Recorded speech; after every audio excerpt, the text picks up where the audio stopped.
Yo, what's up everybody, and welcome to the ESEA Season 32 Grand Final. We are here, well, I say we, I haven't even introduced who I'm with. I'm with Mr. ADM and Mr. Extremes.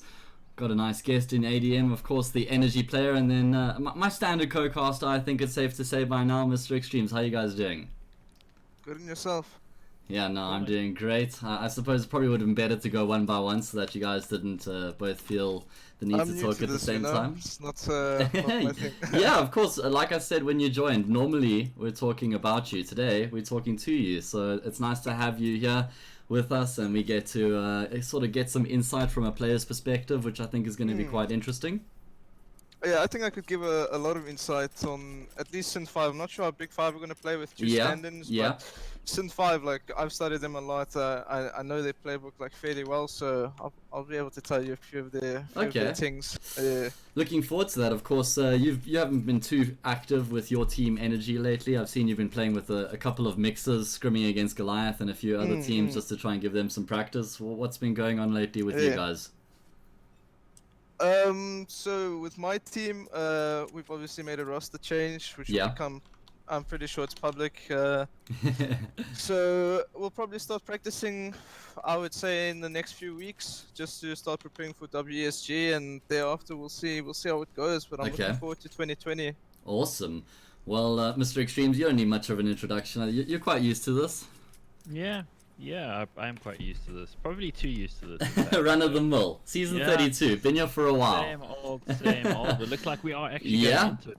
But pistol round coming up, And, also looking forward to 2020. I was going to just spill the beans on who the new player is there for Energy and talk about how they'll be the best team in South Africa next year. It kind of reminds me of the announcement of the OG roster. You know, like we all know it's coming. the least expected announcement of all time. But maybe you guys know the one change, but what about the second change? The second change? Oh, that gets interesting. Guy. What a tease. You can't do that stuff. Okay, guys, before we get into the juice, the tea, we got a lot of time tonight. Of course, this is the best of 5. This is big positioning from Custom. He has gotten himself into a good position. He's got a fight here as well against Zero Chance. He could absolutely destroy them, but Mistum comes in huge. Zero Chance had 2 flashes and a smoke. If he went down there, that would have been catastrophic. Anyway, disaster averted. 4 versus 5 as Sinister5 now make their way towards the A-bomb site. They've got all 5 players grouped up here in middle. And not much of a contest from Big5. After losing that early player, it's just about now trying to do a bit of damage control, see if they can even keep control of the bomb site. Maniac has a job to do. Normally the coach for the team, now in the ditch. And Tianki does find the first. Zero Chance though answering back with the trade. Maniac still in ditch, eventually will get taken down. Sinister5 assume control of the bomb site.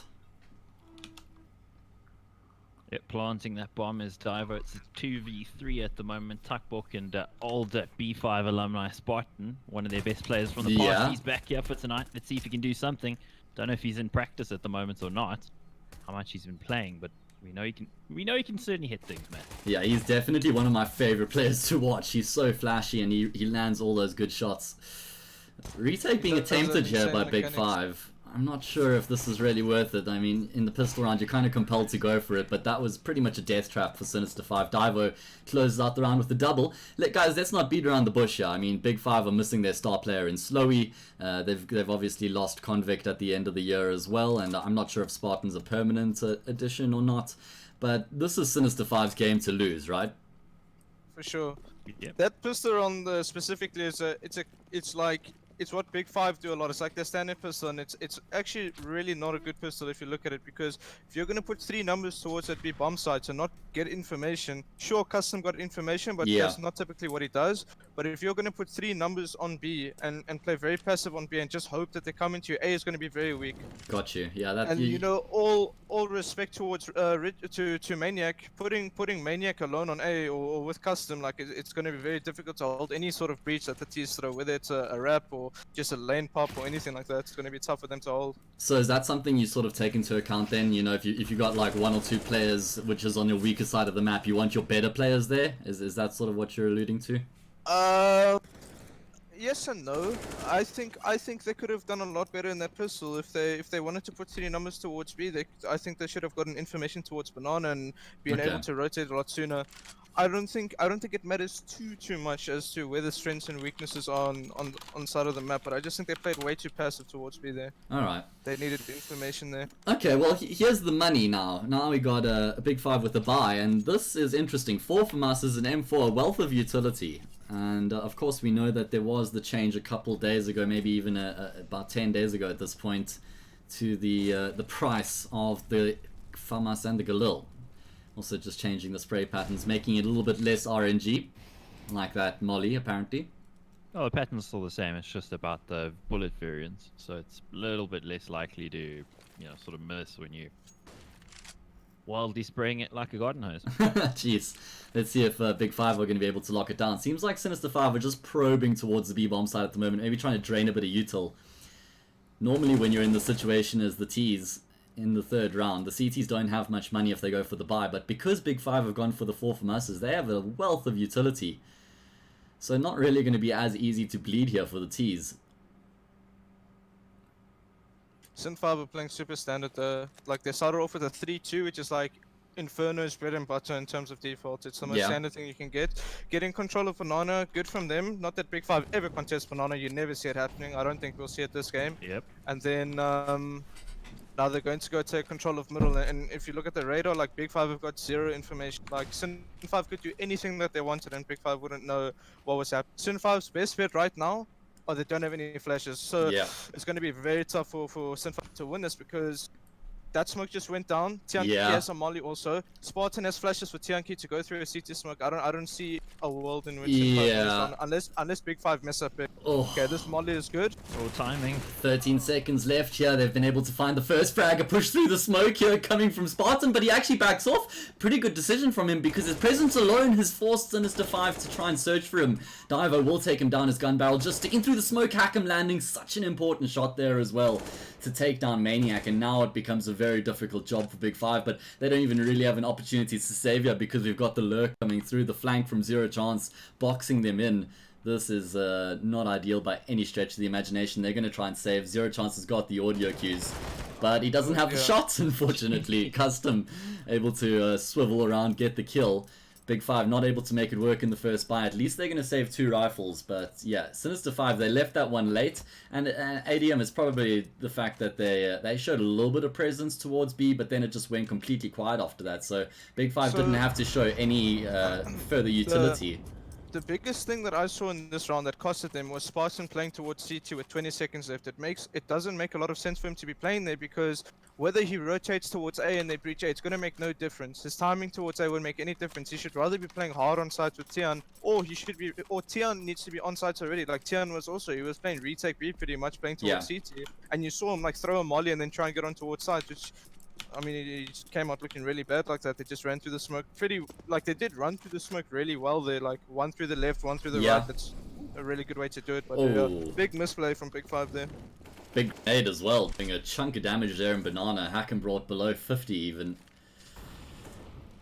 Big5 have gone for the buy here once again. I suppose it makes sense, but that means that if they lose this round, it's going to have been, what now, 4 rounds without a proper full buy with an AWP, M4s, proper kits. You are kind of seeing the difference with the change in the FAMAS price, just the fact that they've been able to bring them out. Yeah, that's rounds true. in a row already. Yeah? Yeah, that is true. I wonder how that's going to be changing the dynamic in the long run, just allowing CTs to buy up in situations they probably wouldn't have been able to before. Of course, with the weaker buy, but still something to work with. I think it helps the second rounds maybe a little bit more against, you know, what we tend to see now, more teams picking up rifles in round 2, even if you lose the round as T's and you get the bomb down. So, yeah. You know, that whole change of the money for the SG supposed to kind of alleviate that, but I don't think $300 is enough to stop that. So you really, as CTs, you actually do need these FAMASs now. Interestingly enough, 4 AKs and a Galil for Sinister5, so not even the single SG. It's going to be a 1-for-1 trade, but Divo goes one further, his second kill in the round. And that's again another advantage for Sinister5 as they start to now get themselves towards the A-bomb site with the split. Yeah, he's got such a difficult job to do right now, just covering all the angles. It's literally just timing, and he does actually look the right way for the first fight, but unfortunately Divo just takes his head clean off. Now, ADM, I know that you are one of the players in South Africa who's just got a crazy amount of hours and an insane work ethic. I think that Divo is another one of those players who also just has an insane amount of hours, right? Yeah, he's just got insane mechanics. Like, I'll give him that. I think watching Divo as a player, though, if you break down his POV, I think he makes some mistakes, but I think his mechanics are really, really good. Like, probably among the best in ESEA, but he does make a lot of mistakes. But it's easy for him to fix it. Like, if he's putting in the hours, then it's very easy to fix mistakes. I mean, everyone makes mistakes, but I think when I watch Sin5 play on Mirage specifically, the way he plays towards middle, it's very easy for us as CT to get those kills on him. He's very exposed. I don't know if there's communication issues, but yeah, there's a lot of mistakes that he makes towards Mirage middle specifically. Okay. Quite a difficult part of the map to play. Normally you require a lot of teamwork, you know, you can't really just send one person towards mid-Mirage and just say, alright, go lock that down for us, will you? Anyway, I'm gonna balance this out now. Yeah. Divo 9-0-0. Yeah, I know. Okay. I mean, considering how much people got really upset with me for apparently being mean to Divo during ESEA Champions League. Oh god. I'm just gonna balance it out. He's the best player in the world right now. 9-0-0. Mike, Best I've ever seen. Never seen anyone better. He is fucking good, guys. Mike, if you had a penny for every time somebody complained about something nasty you said, I think you could quit esports. Potato on an ESA broadcast. Yeah. Because I read what he said in chat, and he started like a blood oath against me. Oh wow. I think that one was a bit close to home, perhaps. So we got an eco round here. I suppose there's some investment for Big 5. I think they saved a few weapons from the previous round, a couple upgraded pistols as well, some armor. So there's ingredients here. And on the CT side of Inferno, you can make these sorts of buys work. You want to try and take the round as late as you possibly can. You want to drop your smokes reactively, right? You want to try and keep the T's at bay for as long as you can. And Big 5 are going for a bit of a gamble stack here as well, with only one player towards B. That's Tianki, and he's actually just dropped his smoke, but he has another molly. Doesn't seem like that's going to be affecting Sin5 much. They are going towards the A-bomb side at the moment. I want to see some Spartan deagling tonight. That's from custom. That's a really good. Yeah, but they just go straight through it. He tries to segregate them and get aggressive, but he goes down in the end. Hack'em able to find a frag. Maniac, he picks himself up too. And now that leaves Tian in the clutch, able to round out, taking down Mistum. That's the 1v1 all of a sudden. Divo coming from the back. He's actually got the audio cues, and Tianki's got the clutch. Big 5 get on the board in their eco round. I mean, I'm not gonna say I told you so, but that was a bit of a fumble if you're. Like, I think he had the upper hand on that round, like completely. I didn't see how much time was left. I might be about 18 seconds at the end.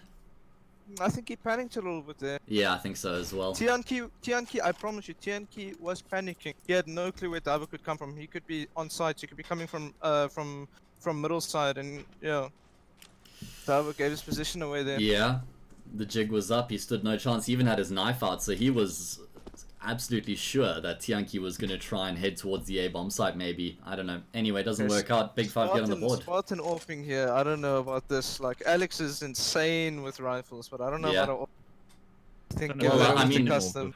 Yeah, custom would have been my guess as well. Of course, he's been a primary AWPer multiple times throughout his career.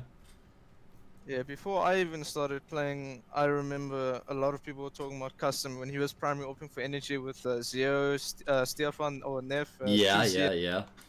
Yeah, it was insane back then. That goes back a while. So you're saying he's not insane anymore now? No. I've actually been really impressed by him. I mean, when we were, I think, yeah. when we were casting him in ECL, Mike, he had a lot of highlight reels. Yeah, Maybe I think not he's with the evolved York, this game but... as well. He's kind of moved away from necessarily being the guy who's going to do the crazy aggressive stuff, but he's super good at holding those B-bomb sites. Yeah. At putting anchor rolls. You know, I guess it's the inevitable thing as you get a little bit older. You kind of play a little bit more based on your experience rather than always just trying to shoot everybody's head off. Yeah, sure. He has a very unique play style though. It's a very unique the way he plays. It's at times it can be very difficult to play against, especially on overpass. TK. Oh, that's a bit of a... While they execute into this B bomb site, Sinister5 looking to make it happen, but Tianki actually shuts them down by getting a frag, but still not going to be enough to actually deny the plant. So what I'm seeing is basically every time we talk about how great a player is, the next round is a bit of a rip. So welcome to the commentator's curse, ADM. It's powerful, bro. Yeah. That's why. That's actually why casters aren't allowed to bet, because we possess so much power. I see. Yeah, that's how it goes. Sinister5 get back to winning ways. That's unfortunate for Big5, right? I mean, they win an eco round essentially. They get decent weapons to work with, and they just can't follow it up with another round win. Who's even... Yeah? Are we gonna put money on Tuckbook, Secret Agent Man? What do you guys think? Nah. Tucky's getting a frag in this round for sure. He's got the 5-7. I'm gonna even spec him, pushing apartments into second mid. This is it. Yeah, I'm not even trying to cast this game properly, guys. So, yeah, I think the agent is coming out. I feel the agent. You back the agents? Secret Agent Man.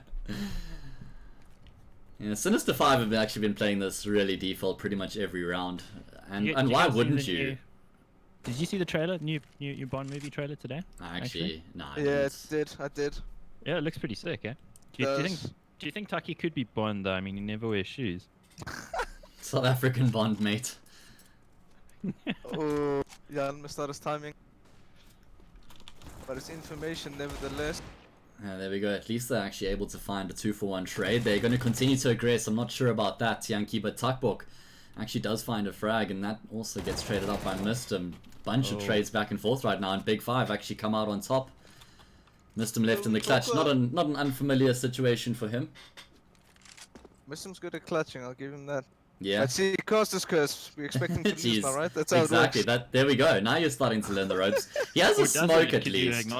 Yeah, that's the I mean, reverse psychology. Like reverse psychology. Yeah. It's just psychology then.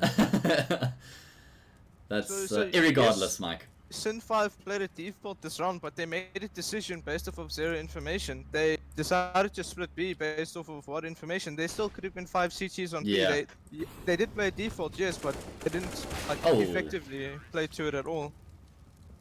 If anything, I think it would have been better for Zero Chance and Mistum to get information on A, like maybe molly out big pits and smoke off mid side and just flash for one player. Like when you're defaulting on first pistols, you want to try and get one player set up to go get information. Like how Astralis do it on Infi especially. It's usually devised because he's a bit of an eco fragger and it's no secret. Like he'll always, him and Majors and Glaive, it's those two working banana, they'll smoke off CT and Coffin, and device will he'll just take his peaks very slowly. Yeah. And he's losing pistol, so he wants to take those duels, why not? Yeah. Fair enough. Spartan opening up the account. Mirage here. Yeah, they would stop their momentum, so it's pretty tough. They're still going to be contesting here though, Big5. Committing bodies, and again it's the trade. Sianki is able to get 2 and he gets out, so Big5 come out on top of that exchange. And they're actually going to be able to force Sinister5 to head towards the A bomb site. Weird buy here. I mean, Zero Chance just on the P250 armor, but then hack him with 1,900, so he could have afforded a Galil for him. Don't know if that's a miscommunication or a decision they decided to make, but things get interesting now that Mistum finds the frag into Spartan, because it actually opens up the map quite a lot. And they're going to be heading through CT. Yeah, this is actually a pretty good position right now for Sinister5, because wherever they choose to go, it's going to be the 2 versus 1. Although, as I say, that looks like they're splitting up as well. Yeah. Okay, Mistum giving away the sound cue is pretty bad as well. Oh. Still going to be able to get the kill onto Tianki, and that leaves Tuckbook in the clutch. 1v2. Does he have a kill yet? Yeah, he actually did get a kill. So... They don't have a headset sponsor, do they? I think we need to hook them up. Tuckbook's got a kill though, so I mean, again, fastest struck as soon as I mentioned it. I called it though, I told you. No agent in here. But then it's not supposed to happen, so now we've got Tuckbook walking in. We know that he's good on the clutch. Let's see if we can maybe find something here, but they're not offering him anything, which that's going to give him up his position. Surely crossing CT shouldn't work, but he gets the kill. Zero chance. Big round from Mistum. He picks up the triple and actually bails Sinister5 out of such a tough position. I think that was a 2 versus 4 that they actually end up winning. So that's a bit of a mishap there from Big5, just giving too many 1 versus 1 duels around the map and actually too much space. When you got the 2 versus 4, you can't allow the T's that sort of room wrapping through archers like that. They caught that player, I can't remember who it was, but yeah, he got caught completely off guard. So Big5 need to just be a little bit more secure across the board, I think. I gotta say, if I look at this Big5 team without Slowy, they really do lose a hell of a lot of firepower. So yeah, I think in this one, like ADM was saying earlier on, they really are up against it. I mean, I almost, you know, you want to be like give people hope and go, hey, you know, they got a chance, but really they need miracles tonight. Yeah, no, they do. I mean, the betting odds didn't really suggest that. I saw like 1.5 times on some websites. You know anything about no, not even. It's actually like the official betting sites that get advertised on HLTV. Oh shit! Whoa, Ooh. Custom picks up a nice double let's go. But we all know Cussie with the Desert Eagle is he's a beast indeed. Double sprayed on you. This is actually not bad. Spartan, if he can get this kill, would actually put Big5 in a winnable position, and he does. Spartan with the 5-7 is really good. He's probably one of the best 5-7 players that we've played against. Him and Black Boy is insane. Yeah, shout out to Robbie, saw him in the chat there a bit earlier. No, you're lying. Oh, jeez. Nice and fast there from Mistum, taking Spartan's head clean off and snuffing out any chances of Big5 winning the round. 7-2 here. Yeah, like I said at the start of the game, I think this is Sinister5's final to lose. They've got their full roster. I don't know how much these teams have actually been practicing. Maybe you'll have a better idea, ADM. Just I know it's like the off period. Not gonna lie, they've been on the grind. I don't really that's good. What, like, no, that's good, man. I like to hear that. 10 months. For 10 months. I mean, realistically, when's the next local LAN? Like in June? Like, it's a long period. Yeah. I know something, but I can't say. Yeah, just let's just say keep warm, Adam. Keep warm, brother. Interesting that Sinister5 are grinding. I like to hear that though. It's good to see the dedication. You don't want to hear of any burnout, but commitment's good. I don't know. To me, always after Age, it was like, okay, well, everybody, we're gonna take a holiday until March. Yeah.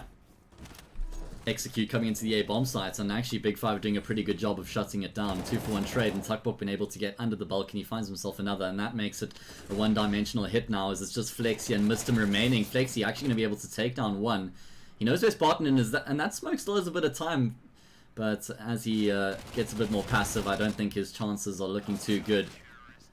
I think he needed to get aggressive onto Spartan straight away there, while he could use that smoke, and then maybe refocus towards Library. They made that so easy for Big5 though. Like, they stopped the momentum as soon as their first player died. Like, I'm pretty sure if they just carried on going, like, they would have been easily able to kill Tuckbook. Yeah, that's true. I think they did put the brakes on. Not sure why. They put the brakes on hard there, yeah. 7-3, Sinister5 with the full investment. This is actually a good opportunity for Big5 to get back into this half. This is good from Big5. Change up the pace. Yeah, taking banana control.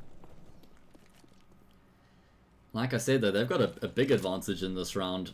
Barely any utility remaining here for Sinister5, a Galil and a Desert Eagle, so that's not the best weaponry to work with here.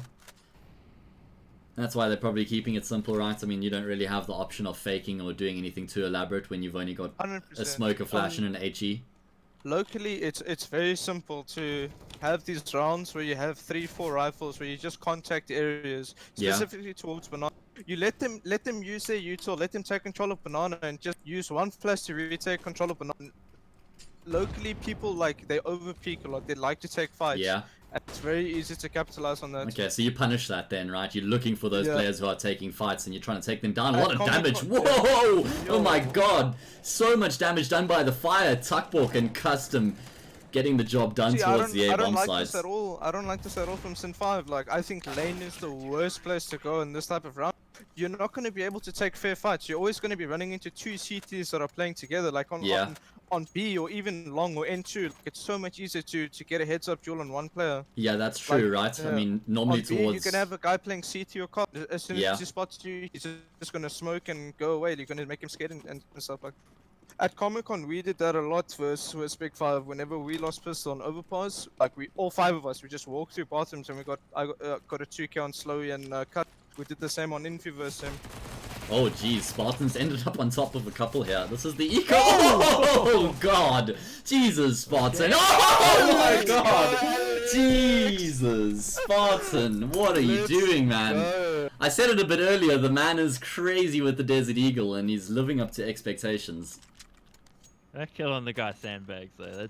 That switch 45 degrees. Yeah. The one tap. He's like, what? There's something irritating on my left. Die. Slap.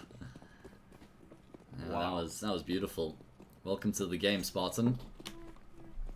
He's actually topping the charts at the moment for Big5, 12 and 8. When Spartan feels it. Oh! What am I saying? You were saying, Adam? Sorry? This guy, when he's feeling it's like he can destroy players. Yeah, no, I've always been a huge fan of Spartan, and I was actually quite disappointed when he wasn't playing, focusing on his studies. I really hope he does get back into the thick of things. Definitely got the talent. Yeah.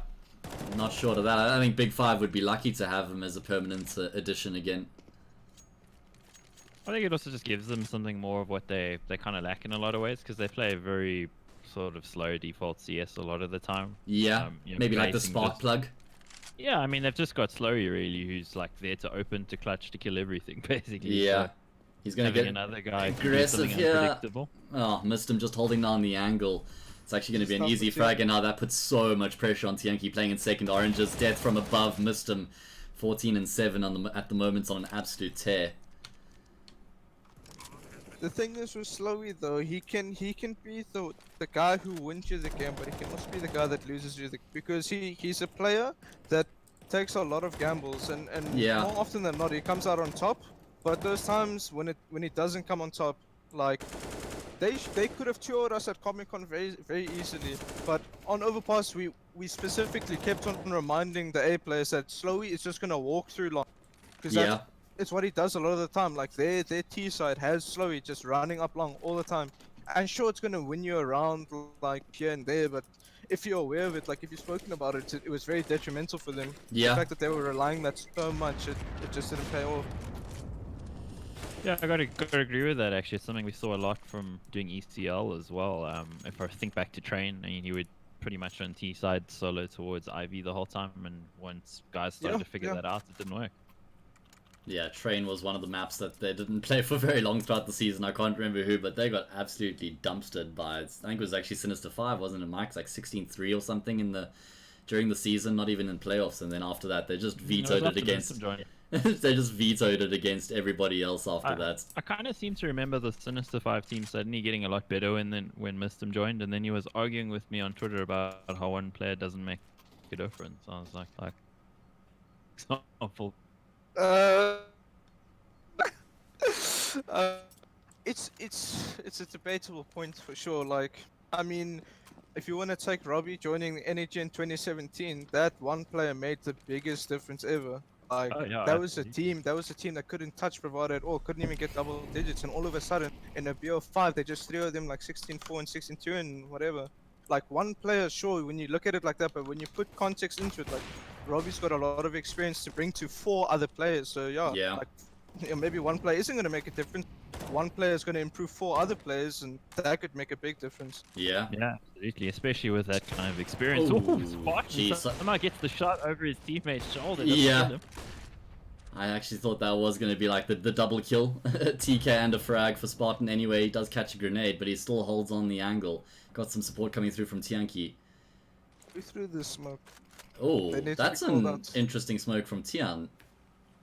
Blocking off the archers like that. I'm not sure. Maybe just trying to deny Sinister5 pushing through there, I guess. Yeah. So they threw a mid to B smoke, but it, like a front library smoke, but it failed. So Tian obviously thought that it worked. So he was like, okay, cool. Okay, deny this B split. Yeah, and he starts to realize that there's actually a pretty good chance Sinister5 have gone back towards the B-bombs. Like Cussy going to drop a late incendiary. Maybe not too late, still enough time for Sinister5 to make it work. And they have a couple incendiaries of their own. They drop a smoke towards CT as well. All three players grouped up, and Big5 have started to rotate. Let's see if Cussy can lock this one down. He's done it before. And it looks like he's going to be doing it again along with Tianki as they both get a couple frags. But yeah, it's going to be enough in the end. Spartan makes his way through the smoke. 6 to 8, yes. So Big5 have actually made a pretty good half of this, all things considered. I'm very surprised, I'm not gonna lie. Like, truth be told, I'm very surprised that Big5 have picked up so many rounds. I mean, wasn't it 7-2 at one stage? Yeah.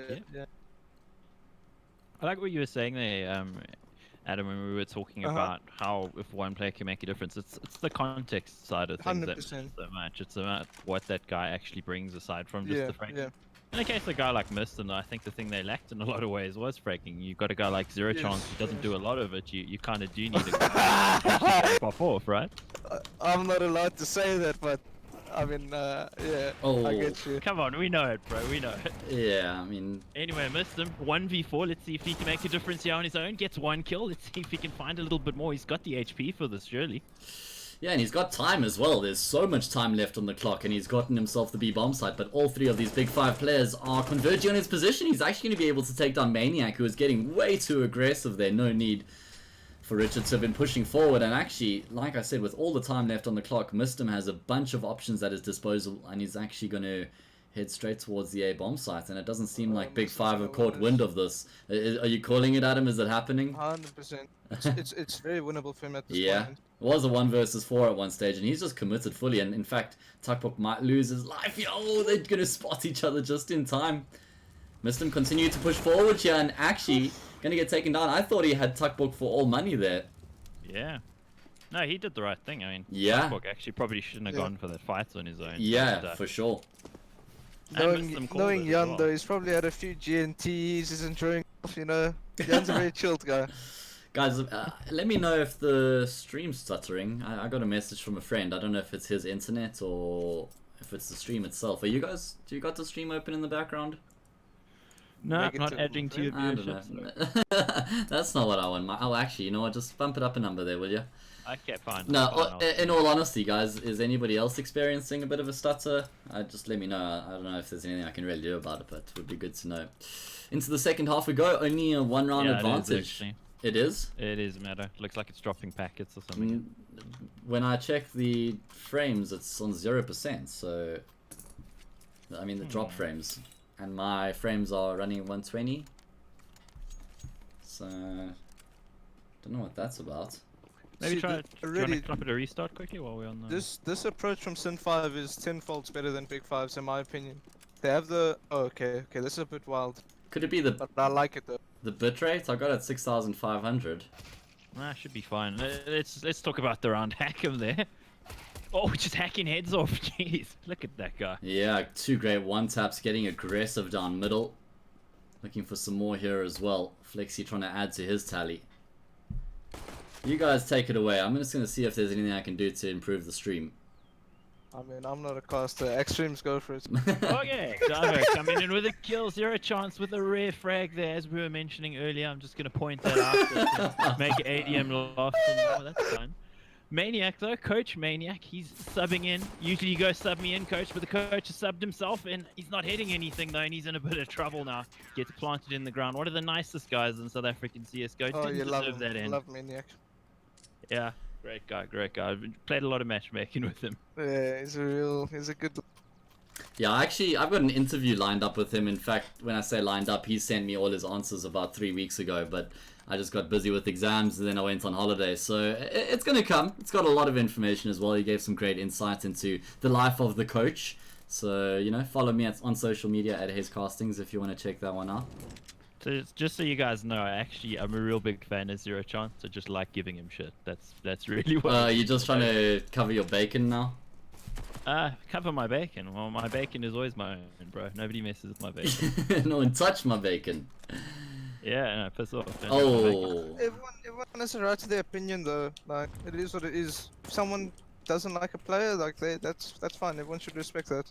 Yeah, I mean, as long as it's a like sort of a reasonable explanation, right? You can't just be like, I don't like that guy because no, of for his sure, hairstyle. And nobody can do that with me. I got no hair.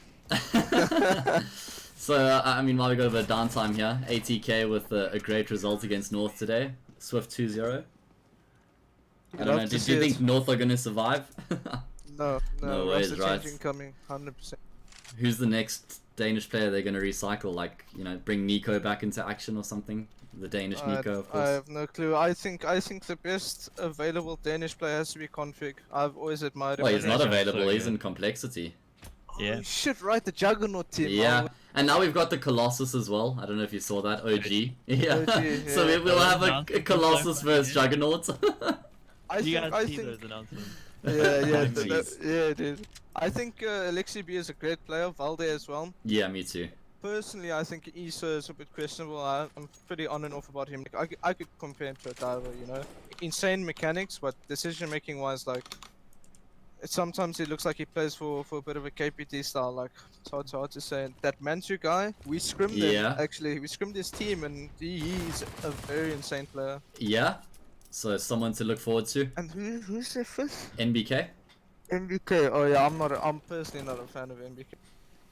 I personally think he's very overrated. Yeah, I like him when he's not in a leadership position. Really nice spray there by Spartan picking up a double. I just got a message from Spartan, and he said Yeah? I still got it. So I guess that's what he's talking about. So he's feeling it tonight. That's very good to know. Why don't you find out? Why don't you find out what his plans for next year are, please, Adam? While you're at it, just ask him if he's going to be playing or not. Big5 getting themselves around here on the T side and making sure that they don't allow Sinister5 to be getting too much momentum here in the second half. How are the numbers looking at the moment? Fairly even for Sinister5. Spartan 20 and 12. Jeez. Maniac lagging behind there with 6 and 15.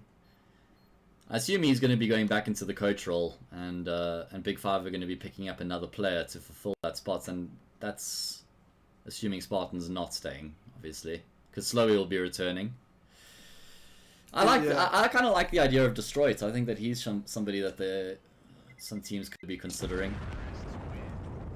I'm just guessing here. It's no rumors or anything, but I think Destroyed. In my opinion, I think he would be a good fit for Goliath after when Slowy goes back to Big5. I think he'd be a good fit for them. Both Mango and Destroyed, then the brothers together. Like that team has got insane mechanics. If they update their playbook, like if they change their playstyle a little bit, I think they could be a very good team in next year.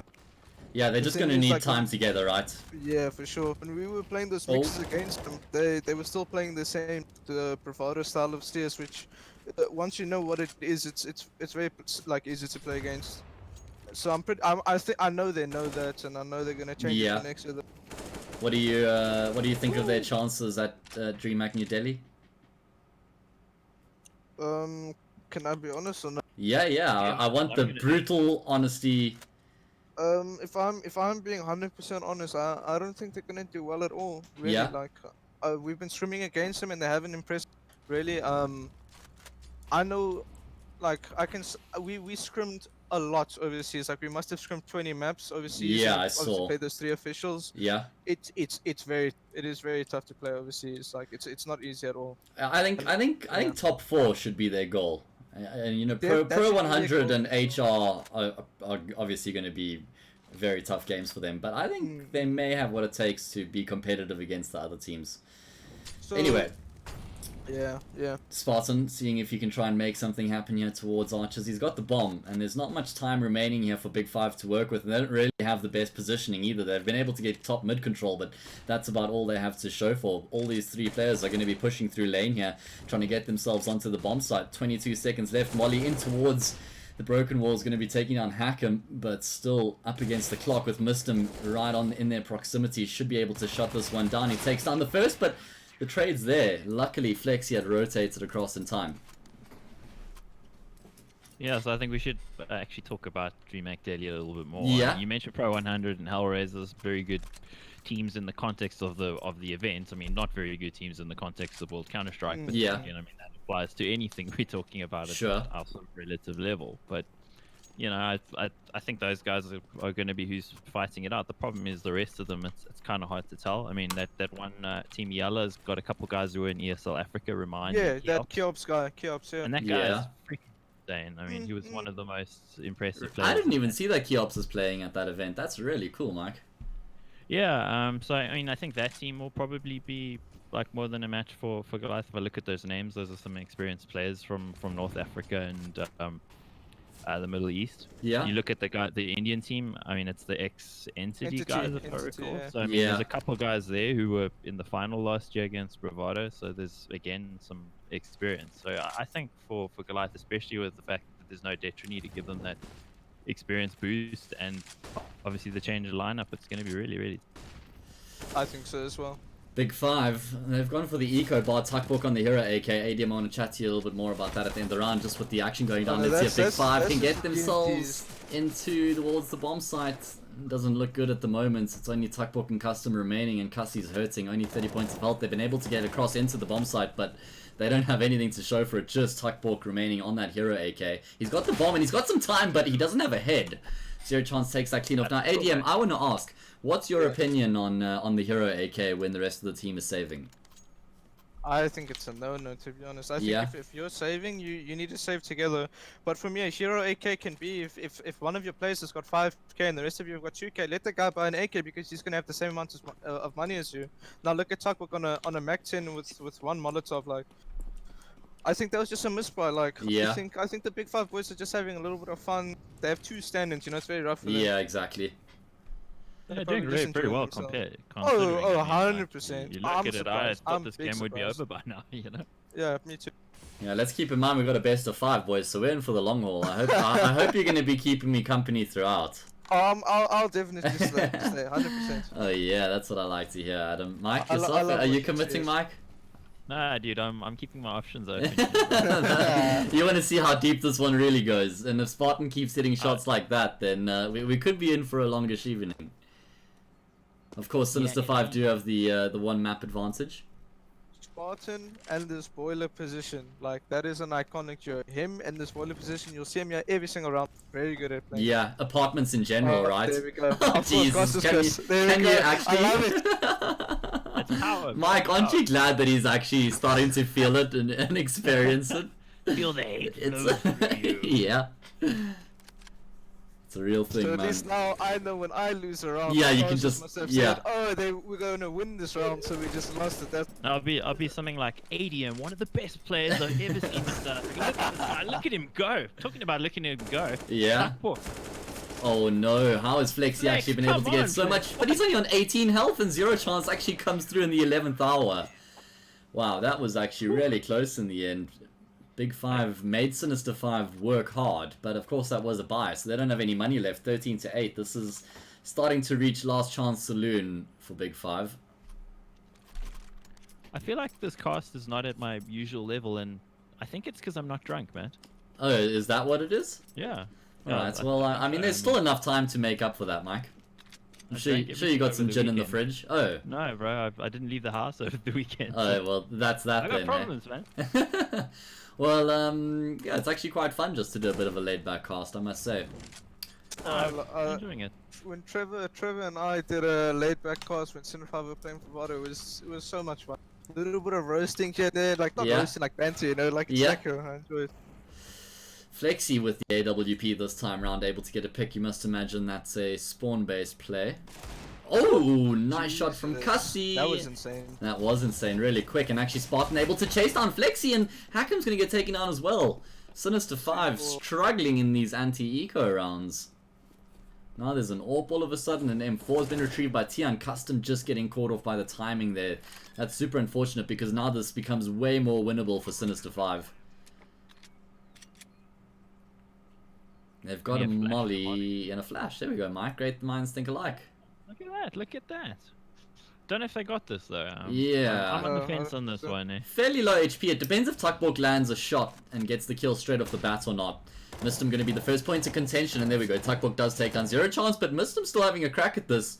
He's forced Tuckbook back into the corner, and he's sort of got an idea of where the second player has to be, but Spartan actually times his peak really nicely there. Often we'll just see a player sit in the corner and wait, and Spartan gets proactive, realizing that Mistum has refocused his attention towards Ditch. So good decision making there. Big5 get another round on the board, 13 to 9. I think Mistum should have gone lane there, because he should have used his Molotov on Ditch instead of sides. Like, sure, hindsight, whatever, but the T's have got so much time to reposition. They know that because they got 3 kills on Ace so quickly. They have so much time. They're most likely going to be in like Ditch or Graveyard. They're not going to play numbers on site there. When you're playing numbers on site, it's most likely because you haven't had time to get into a better position. You never want to play post plants on sites. Only the bomb planter, really. The rest of the teammates need to try and get into a better position.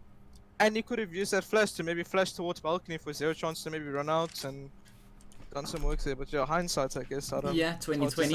Yeah. I think they might have also played it differently if it was a normal game situation. Sinister5 are also very aware that Big5 aren't playing with a full lineup here. For sure. I think they're not really going about their business as clinically as they used to, because I'm seeing the same sort of mistakes we've seen out of them, you know, a couple months ago already. So that's usually a sign. Ooh, Spartan, as you said, he just but this guy is a machine.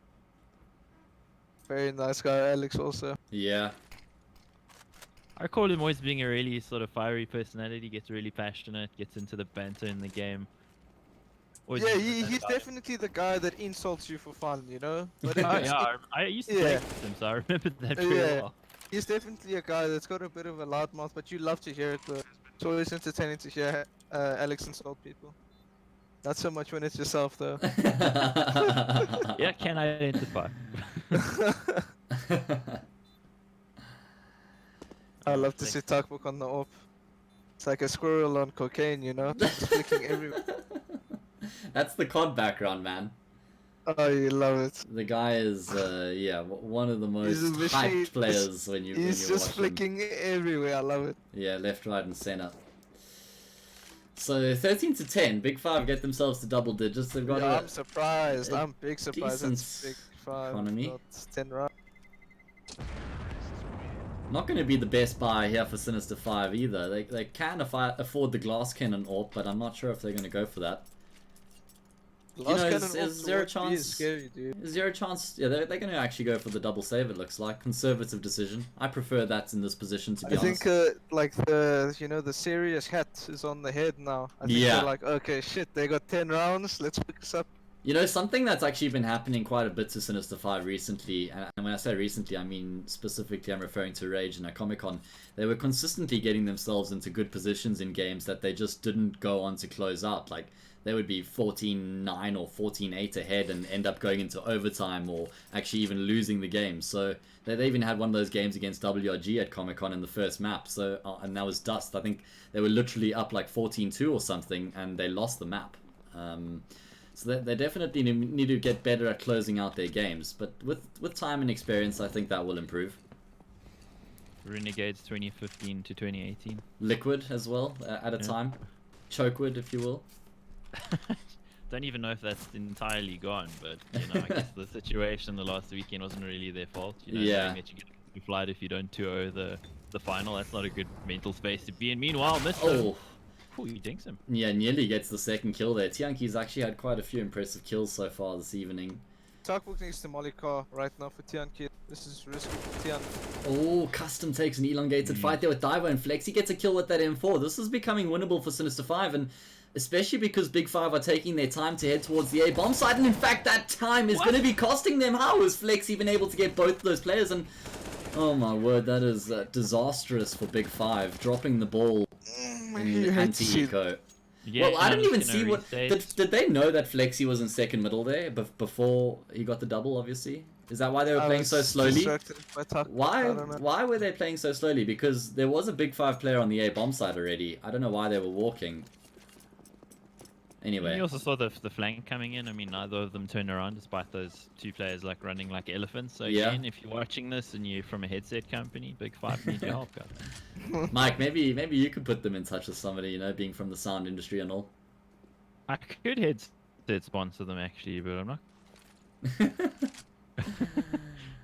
I've done that for a few teams over the years, but It's just... I did F3 actually, Bravado also was quite a while ago. So Okay. although we This ended is up not doing it, now that I think of it. a big round. I see Flexy's got the AWP once again here. Divo taking an open duel there against Custom, comes out on top through the fire. Oh, isn't that player's worst nightmare, just in general, ADM, taking fights through fire, just because you don't have the same vision on each end? It's... If the fire is closer to you, you typically want to go for a peek. Like, I mean, obviously you don't want to look for fights all the time, but if the Molotov is close to you, like, it doesn't hurt to just peek behind still, because whoever's closest to that flame is always going to have the better vision. Okay. Yeah. Yeah, so you can actually try and exploit that, but I just know that it's really tilting that it's, you know, it's a client-ended thing instead of a server-end. Yeah, no, it's but it's the own player's fault, you know, like everyone's aware of it right now, and like yeah, if sure. you're taking duels with a Molotov, like very far away from you, then it's your own fault. Sure. Flexy with the AWP here does net himself a kill, and the one-man advantage for Sinister5 with only 18 seconds left. Oh, Big5 need to get this bomb. Flexy rattling off the shots. He spotted Tuckbook on the balcony. These shots are so close to connecting, and he does finally land it. That felt like destiny, and that leaves Coach Maniac in the 1 versus 3 clutch. Let's see if he can roll back the years here. Does drop a fresh smoke, but there is a very slight gap, and he just plays the patient game, and he gets a quad kill in the end. Now, ADM, maybe you'll have a bit more information. Has Flexy been opening quite frequently in the scrims that you've been seeing them play, or the games you played against them? I think Flexy just does what he wants, dude. He's you know, like, I don't know. He wants to op, he'll pick it up. I got you, but I mean, throughout 2019, it's been Zero Chance who's been consistently AWPing, and I don't think I've seen Flexy AWPing all that much. But I kind of like this. I could get on board with this. Energy though, but yeah, no, but I mean in the Sinister5 team exclusively. Judging from the way James was playing on T side, James was playing like, yeah, he was playing a lurk. I think between Gareth or Flexy, like, those two players might be picking up the AWP. Yeah, I mean, he was the second AWP when they were with you, right? When he was with you. Gareth loves AWPing. Like, I was joking about it, but also there's always some truth to a joke. You know, the issue with Zero Chance to me in this, you know, the whole season basically has been the lack of fragging output, just considering the amount of money the weapon costs. You can't really have a guy ending a map on single-digit kills, and that's happened quite a bit. Yeah. So I can see why they'd have to change it. He would know that himself as well. Yeah, I mean, especially when you consider the AWPers he's going up against in the country, right? I mean, yourself, ADM, Slowy, another big one, and then the AWPer. Well, I mean, I don't know who's going to be AWPing for Goliath now. I assume it'll probably be Zip. Anyway. Or everyone, because everyone's AWPing. Yeah, or everybody. Custom actually able to lock down that kill. The flashbang did completely blind him up, but just holds down mouse button 1. Of course, Big5 need to win the next 5 rounds to take it into overtime. Whew. Missed getting aggressive, and that catches Tianki completely off guard. And off the back of that, Big5 are trying to get some information towards middle, though Divo has the angle, and he finds the first, but a good trade from Spartan. Means that A-bomb site now becomes that much weaker. Nice incendiary from Hackham's going to be keeping them at bay. In fact, Spartan commits through it, and that's going to cost him his life, and Hackham gets Tuckbook as well. Great individual play there, because if he goes down with only 1 frag, Big5 get the bomb sites, and they set up the 2 versus 2 post plants. So that was a huge double kill from Hackham to win the I map. think that was a good performance from Big5. Yeah, all things considered. I'm very surprised, like... Spartan as well, right? I mean, if it wasn't for him, might have been a bit quicker. What's the next map we got here? Is it Mirage? I'm just thinking. So Alex plays connector. He's really good at it. I'm just thinking. Yeah. Where's Maniac going to be playing? Ooh, I questions. think Maniac's playing towards B, maybe. That's Questions that don't have answers, but questions that will be answered, because we're going to be heading to that second map in not too long of a time. Probably take a short break though. Before, any final words before we go on a bit of a break? Stay in school. Yeah, that's a good word. That's really important. Don't Alright, do drugs. guys. No, do drugs. Do drugs, stay in school, have all the fun. We'll be back in a couple of minutes with the next map. See you guys soon. Sweet, I'll be right back, boys.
What's up, guys? We back here with the CSGO ESEA Grand Final between Sinister5 and Big5. Map number 2 about to get underway.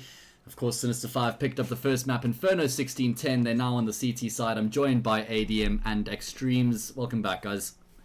Do I have to come back? Or was he playing a retake? You do, actually. The game is underway, Michael. Get yourself back in here. Oh, come on. I'm just remember, Sin5 got that map advantage, so yes. This is like final map for them. That's actually very true. Could it be a quick affair indeed? And Hakim looks like he wants to make it exactly that, though it is Tuckbook and Custom who find a quick couple of frags. And that opens up the A bomb side. Very aggressive from Sinister5, and it's quite a gamble to make, because if you do lose those players, this is exactly what happens. You relinquish full control of the A bomb site.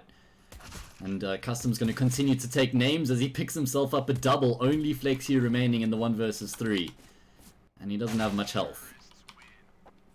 I hope you don't have somewhere to be, ADM, because maybe it won't be a very quick thing. No. Life is dead at the moment, bro. Yeah, is that so? Nothing going on, bro. You're always grinding, though. Or do even you take a holiday? I took like maybe 3 weeks off. Like not even stopping playing CS. Like I was still playing matchmaking because it's fun and yeah.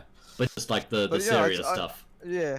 I started getting back into Counter-Strike probably yesterday. Okay. I mean because we made a decision that I'm gonna IGL again, which I'm actually excited for. So I've been getting some new material and new stuff like that.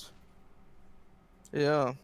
Bro, I'm looking forward for 2020. That is exciting. So you're going to be IGLing the new team. That's pretty cool. Yeah. Oh, is that guy really going to listen to you, man? Like, he's going to do what you say. I'm going to make him do what I say. Kinky. Whoa. No, Robbie is the person who taught me how to play Counter-Strike. So the way I think is like on the fundamentals that he taught me. He'll be fine listening to me. I'm just gonna say he did ask me to do the analysis work for them. So I mean, if you guys think similarly, then I mean, I'm sure you saw that inspirational speech I was giving before the game. But that was one of his rare mistakes. Oh good God. To be fair, like, I got struck with some rough food poisoning, so I wasn't able to help too much in Abu Dhabi. In Abu Dhabi, that was I went to so hospital, bad. Adam. That was pretty rough. I know, I heard all the stories, bro.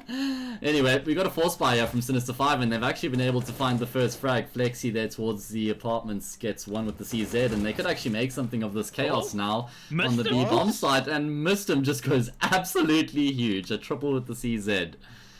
And pretty much wins them the round. Holy shit. Missed him things. Yeah, one clip of a CZ spins around like 80 degrees and takes the 3rd kill. Crazy. Well, I think it's GG, eh? Yeah, I mean, after winning the pistol round, you go on to lose the follow-up force, and force buys on CT side Mirage generally don't have much of a success rate. This second round of the game, the round 2, has so much impact on the game because 10-1, Big5 are gonna lose this round. Casters cursed or not, they're gonna lose this round. I'm telling you. And then they're gonna have to EQ again. So all of a sudden, Sin5 from losing the pistol and winning up a force buy, they all of a sudden just picked up 3 rounds. Yeah.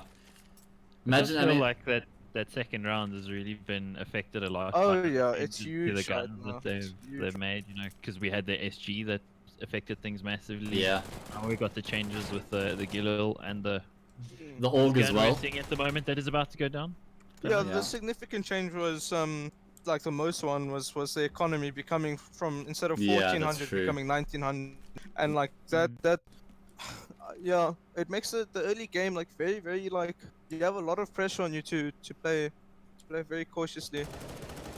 I suppose that's why we've seen a lot of the older school players struggle to transition, along with the fact that the newer guys just, you know, are younger and they've got better reflexes and whatnot. But they have been playing the game for a lot of time, but it's been in a very different context. Oh, jeez, I was expecting. But even Big5 that round, like, I understand they have a very nice looking B split. They probably try around it, well maybe not this team, but the previous lineup was slowy and like they try on it. Oh, it looks nice and whatever, but it doesn't actually make sense what they did there, because they could be 5 CTs on B and they have no clue about it. They're just going on to B with no information. That's something I preach about so often in my class, Adam, is the fact that people just shouldn't be executing blindly onto bomb sites in anti-eco or anti-force buy rounds. You need information to play off of before you commit. Even if you're like, yeah, we've got all 5 of us and we'll trade them out because they've got pistols. No, screw that logic. No, just play for information. Don't leave anybody by themselves and win the round based off of that.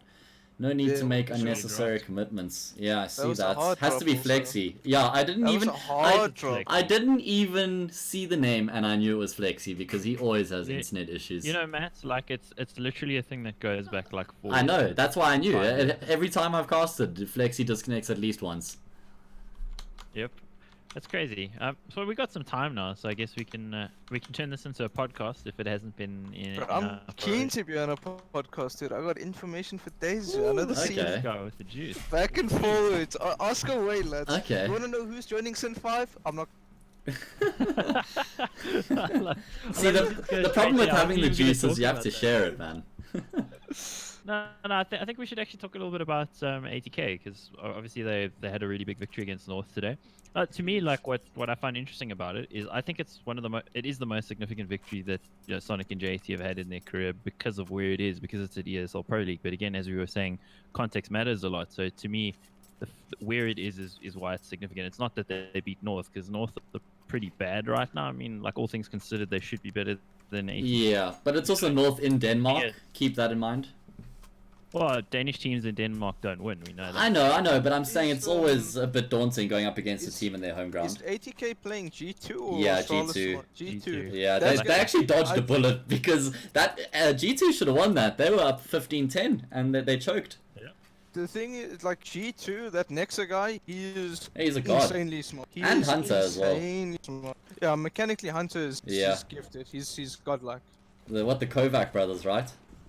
Yeah, the cousin. Whoa. Okay, no. Okay, there's no ways that that Big5 win this, right? I mean, I think they went into the round with 5 Glocks. That death that Diver just got is exactly what I'm talking about on Mirage. He gives his life up for free on this map every single round. Personally, I never see him playing conservative on T or CT side. He's always looking for fight, and it's just not a good way to play. If your aim, it doesn't matter how good your aim is. You shouldn't ever be having a playstyle where you're just constantly looking for fights. It doesn't work in this day of CS. Maybe when Simple was in Liquid, even like that could have been viable back then. Like just constantly like, dry peeking things like Stu was in Cloud9. Like that could have been viable. But now, oh my god, how is this even a 3v3? Yeah, I was thinking that as well. But I completely agree with you. You got to mix in that mental game now. It's really important to keep an edge there as well. Anyway, let's just see. Oh my goodness, Tianki gets a kill as well.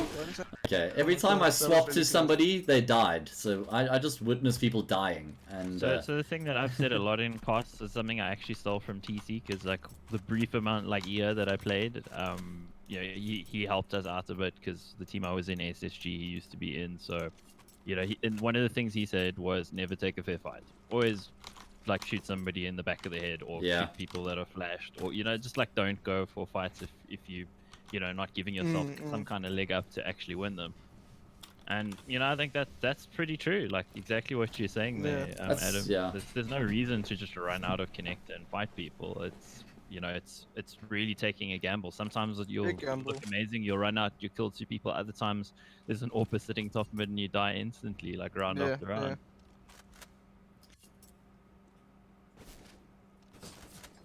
I do think in SA, especially with Matt and I having done quite a lot of sort of lower tier international stuff, even, the difference that we see in play style is that SA players tend to go for the fights a lot more, do a lot less of the, the percentage plays, the stuff where you're actually executing off of knowledge and off of utility. Yeah. And off the back of that, it's been catching up. I mean, we've seen the South African teams, starting to head in that direction more. If you think back to like 2016, 17, that was just brute force. Oh yeah, it's definitely changed. That's also why those North Africans were so worrying, because we can't. They had the brute force and they had the aim. Yeah, but, that's true. Thankfully, the energy guys did get through in the end, but there were some worrying moments. I was casting that semi-final. Yeah. They were down hard. They were down hard on that cash map. Yeah, exactly, cash. Yeah, Trevor got that like what 1v3, 1v4, and it just brought them right back. Yeah, it was crazy, man. What a crazy day of CS. Wasn't there even a comeback on cobblestone as well? I think that to fight really hard on cobblestone to get across the line there as well. Because that was a 3-map series, wasn't it? Yeah, it was. It was an interesting one. Meanwhile, there's a game that's relatively interesting. I don't know about you guys. Don't lie, Mike. Tianqi gets himself a kill in the round. That's a 2v2. Right, just like taking fights. Yeah, he wins it, but not necessary, sure, right? For the guy for winning that fight, it's not necessary at all. Yeah. Missed him in the clutch now. He knows exactly where Tianqi is, but he's holding the angle, so he does spot missed him getting across. It is a very nice off angle because that's sort of when you're going to stop checking it as the guy who's retaking it, right? Yeah. The off angle was really good. Spartan yet to get a frag. So, still looking to find his footing here on Mirage. We saw how great he was on Inferno. Okay. The Big 5 on the anti-eco, see the approach. Alright. Let's see the approach. Got the broad overview open at the moment, so they've got the 2-2-1. Or 1-2-2, whatever, whichever side you like going from. I like this approach a lot. Ooh. It was very stupid from Spartan. I don't know why he jumped like that. Oof, and now it's going to be Tuckborg to pick up the pieces at least. And that was actually very risky. He still gets the double and he also recycles the guns, makes sure that there's going to be nothing salvaged. Jeez, it's going to keep going. Running around the map, throwing guns. They do have information that Mistim got aggressive. That's why they're watching this position like a hawk, and Maniac does eventually take him down. So, yeah, disaster averted, if there was any potential for one. So coming back to the ATK subject, like how good do you think they are, ADM? To be told, I watched a little bit of their games today, but I will watch their game versus G2 and I'll have a good indication because I'm a huge fan of that G2 lineup. But I think Floppy is really good. OC has impressed me a lot. Yeah, OC has been one of the most. He had a pretty slow game today. Yeah, is it? I do agree. I think Motum as well. Like when Robbie, Dom, and Fady was on the team, I was a big fan of MOTM. Like I thought that guy was nuts. Aaron is obviously Aaron. He's a machine. Johnny, like I think he's got a very interesting like core style. A lot of the stuff that we got on Overpass was from them and from Astralis. So I think they have a good bunch of players and I think they could do damage in this tournament. Do they get knocked out if they lose to G2 tomorrow? Yeah, it's an elimination game. That's going to be very tough. At least it's BO3. Yeah. So I mean, they've beaten G2 before in DreamHack. Never forget. That's the one on Nuke. Yeah. That was a good game. I think they could do it. I think they could. Well, obviously they could do it, but yeah, it's going to be tough. I think they're actually really lucky that they avoided Astralis. I know. That's what I was saying earlier. They dodged a bullet. Game, eh? Absolutely dodged a bullet. Can you imagine playing Astralis in an elimination match? Maybe again. I mean, it's in Denmark and they're Danish. Maybe that's a good thing. Yeah, I mean, like the one place. So Mike basically saying if there's one place you want to play Astralis, it's in Denmark, and we are not trolling either. Yeah, I mean they don't have a great record there. I know, that's what I'm going off of, but it sounds counterintuitive, doesn't it? It does. Like you also look at it and go, you just know how good they are, how fundamentally solid they are. You even know that despite like ATK never having played them, like Lave would still do the research and still know what's going on. So yeah, this from Big 5 is a step in the right direction for playing against anti-ecos. They at least probed towards one side of the map before committing. Oh god. Towards What? Hakim just shot 20 bullets and no one reacted! Diver gets a kill as well! And now it's on Tianqi and Tuckborg to mop up the pieces, but the bomb's not planted for them! Even though they get 2 quick kills, it's not planted, the molly's gonna come through, but I think that the diffuser's getting stuck. Oh my god, it's gonna be so close! He gets the diffuse in time! ADM, does your screen survive that as the IGL?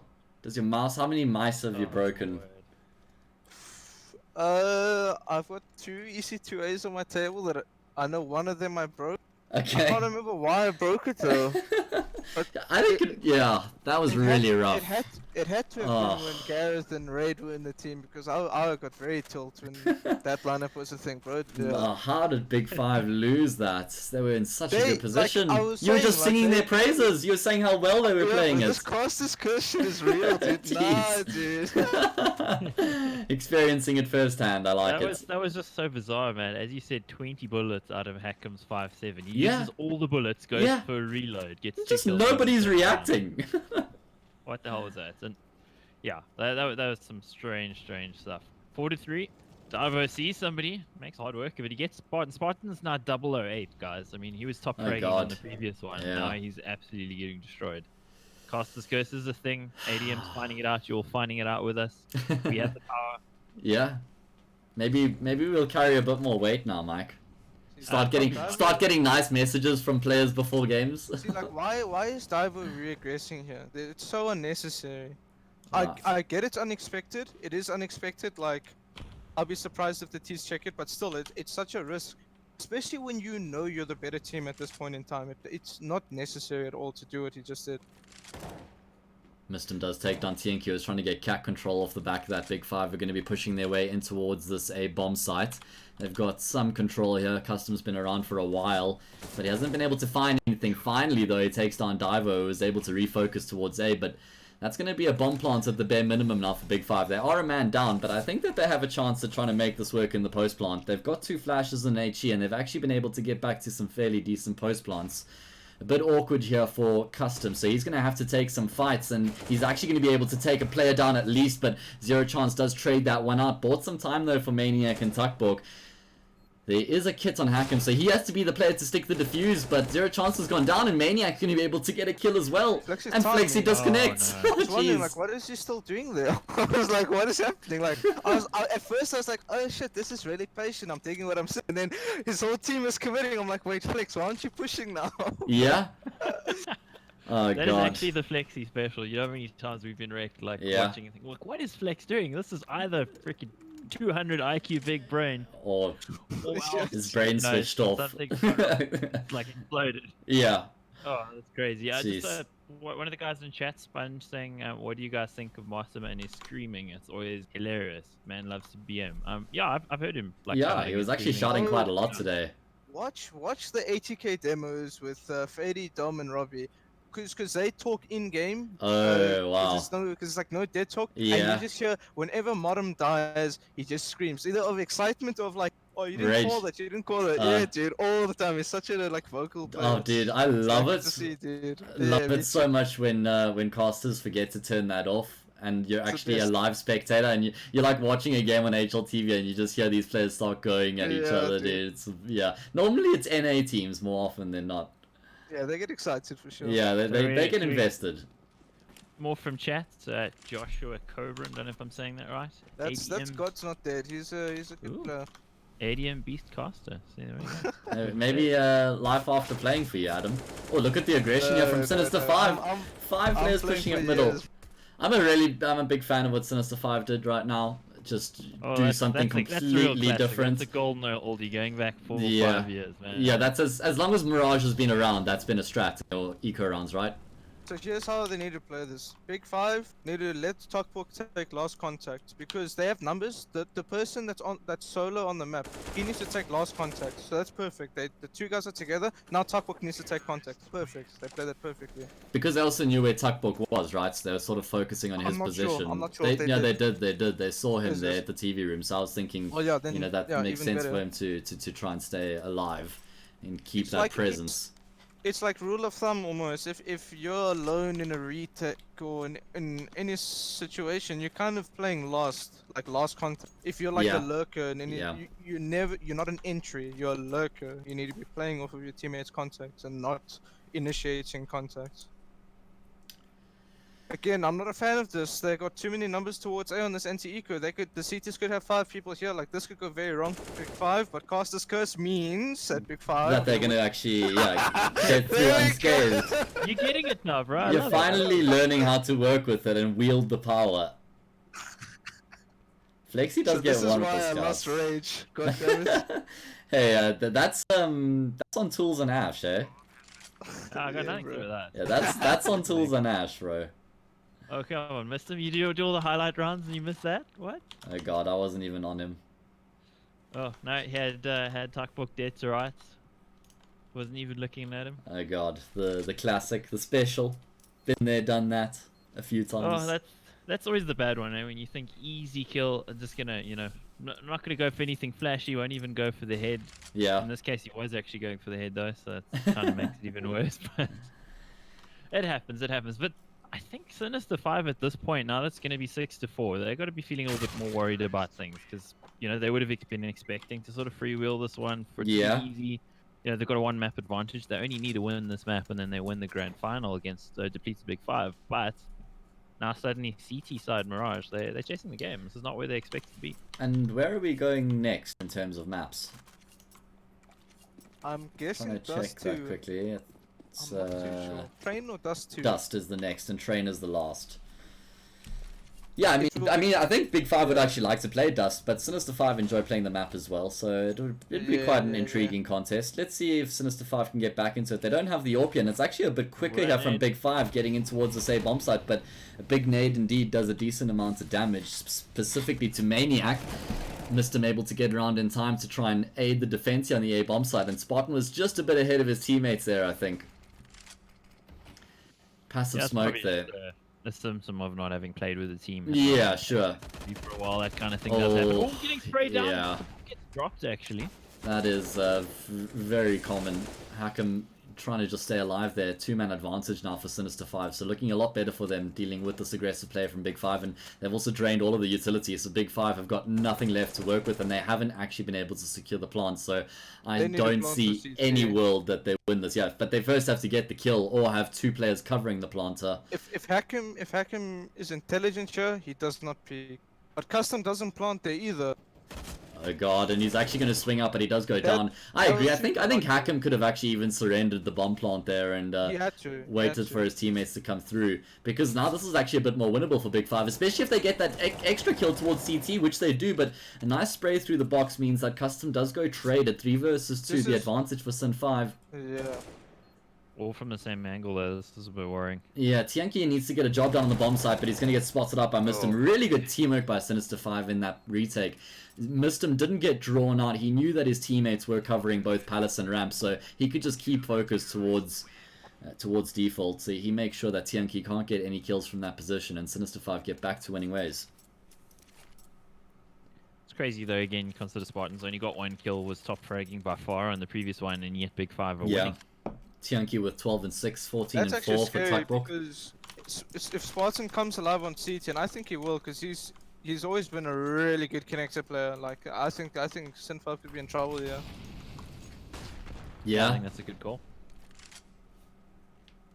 And this I mean, really good for Big5. It's more difficult to play on the T side with an unfamiliar environment, right? Because the communication's way more intrinsic and important. Whereas CT side, you can sort of say, okay, your job is to play apartments. Oh, there we go, some kills. Speaking of the man, he comes out with the double. Eventually he'll go down, but does triple his score in 1 round. This is good from Custom, right here. This is very good from Custom. His team gives him the information that there's 3 towards middle. Immediately he becomes proactive. And the way Hakim is playing is really bad. You can't be playing like this if you're solo on A. This is okay now, but it's very easy to get traded like this. So what would you prefer to see him doing? Are you saying because he's alone on the A bomb site now? Retake. It's very safe. Yeah, 2 versus 4 though. Can they afford to play retake on the A bomb site? Oh no, before the situation, no. Okay. In this situation, I think it would have been good for Hakim to take control of ramp. Obviously, that time stopped. You can't be taking Palace now, my friend. Yeah, that's way too late to be trying to make that play happen. Sitting under Palace would have been the better call there, but I think that Big5 were going to be quite thorough in their approach. So it's a good response here from Big5 after losing the previous round. Very good. That was a good timing play there from Spartan. If you're in Hakim's shoes, you realize that your teammates just died in middle from ±2, 3 T's. You just saw a T use this molly from Palace for underbell. You need to take ramp control at this second because there's no T's towards ramp. Yeah. Like there shouldn't be any T's towards ramp, really. And that's just about being aware of everything that's going on around you, right? You need to use the information coming from your teammates and also pay attention to what util is coming from which position to figure out where the players are. And again, like Big5, they're not their team at the moment. They probably don't have those protocols in place of like dealing with retaking control of T ramp as a T. Like if Hakim got a good off angle to play at ramp, like he could have multi-fragged those guys who had the bomb really easily. Yeah. Matt, your stream is lagging a little bit. What kind of encoding are you using? NVEC? Yeah, NVEC. Jeez, then it really shouldn't be. Okay. Yeah. Apologies, guys. Does anybody want 1080 for Matt? He doesn't need it anymore. It's broken. Apparently, it's not performing at standard. I don't know. I'm not sure. I haven't streamed in a while, so probably just haven't got it set up too well. Not optimized efficiently enough. Anyway, I'll figure it out. Got some new hardware coming in soon. i7 9700 should do the job. Nice. So you actually did go for it, man. Going for the plunge, Mike. Spending the extra $3,000. I think it's worth it. Not getting the microphone first. Yeah, I know. That's gonna come post America. Just some small detail. Yeah. The way Maniac and Spartan just cleared this close A ramp was actually really good. I'm pretty sure it's by accident because neither of them actively play anymore, but still, like, it's actually really good the way they took control of A ramp there. It's like the first time I noticed like the effectiveness of trades in like context of playing a default was when I saw a team retaking control of B apps where they had the lowest guy, a guy like the T coming up from lowest, a guy coming from TV room, having the TV room guy take first contact, and the guy from lowest was able to kill. I think it was Kiabi at the time. Yeah. Oh. Like it just showed like how important trade fragging is in like every situation. It's not just entries, trade the entries. No, it's in every situation. If you're retaking control of B apps or anything like, yeah, sure. You need to make sure you do it in a way that you've discussed. You can't just do it on the fly. Obviously, there's small things to do on the fly but again, they need to be discussed. But that's all about setting protocols and groundwork that everybody knows what to do. It's sort of like an unspoken action that gets put into place because you've been in that position before and you've learned from mistakes and you know what the right decision to make is this time. Yeah.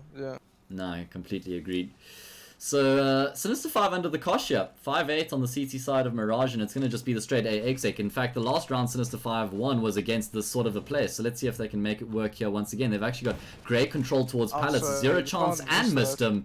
Mistum's going to be taking down Spartan, and that Molly actually now shuts out 2 of the players. So, Big5 now know there's 2 players in Palace. Yeah, they need to use that information and take control of CT. Because there's not going to be too many numbers towards CT. Oh no, Hakim gets a double. How does he get 2 from that situation? Finally, it's going to be a kill for Custom, but a 2-man advantage means there's a lot more work to be done, but that work is being done efficiently. Oh my god, Tianki gets a kill as well, and now it's just Flexi remaining. Actually dinks Custom through the smoke, and he brings Tianki down low, but it's not enough. Big5 win the round. Look at that. Was that a 2 versus 5?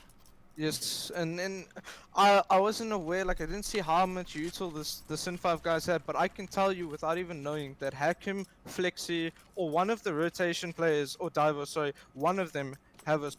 If you know that no one went towards CT because Hakim just killed 2 guys like trying to go towards CT or whatever, surely you need to be using a smoke. You won't use it on Palace because your teammates are on Palace. Yeah.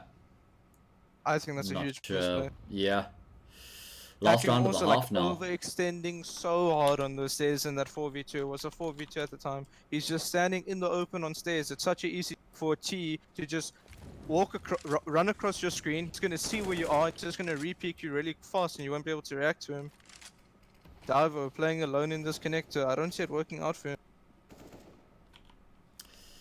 Yeah, big job to do. Tianki will be making his way to that facility, but the time he's going to work hard against him. CSGO timing. That is the name of the game pretty much. Missed him with the job to do here towards snipers. This is a huge position, and he will be able to get the kill. Very aggressive from Spartan, and he will lose his life, but he brings Mistum down to 9 HP at least.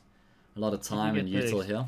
Did you get the impression with Spartan he's trying to sort of play himself into this map? He's going for more aggressive things on his own, and it's not really working for him at the moment. But you know, I think as you said, ADM, he's probably going to come into his own on CT side.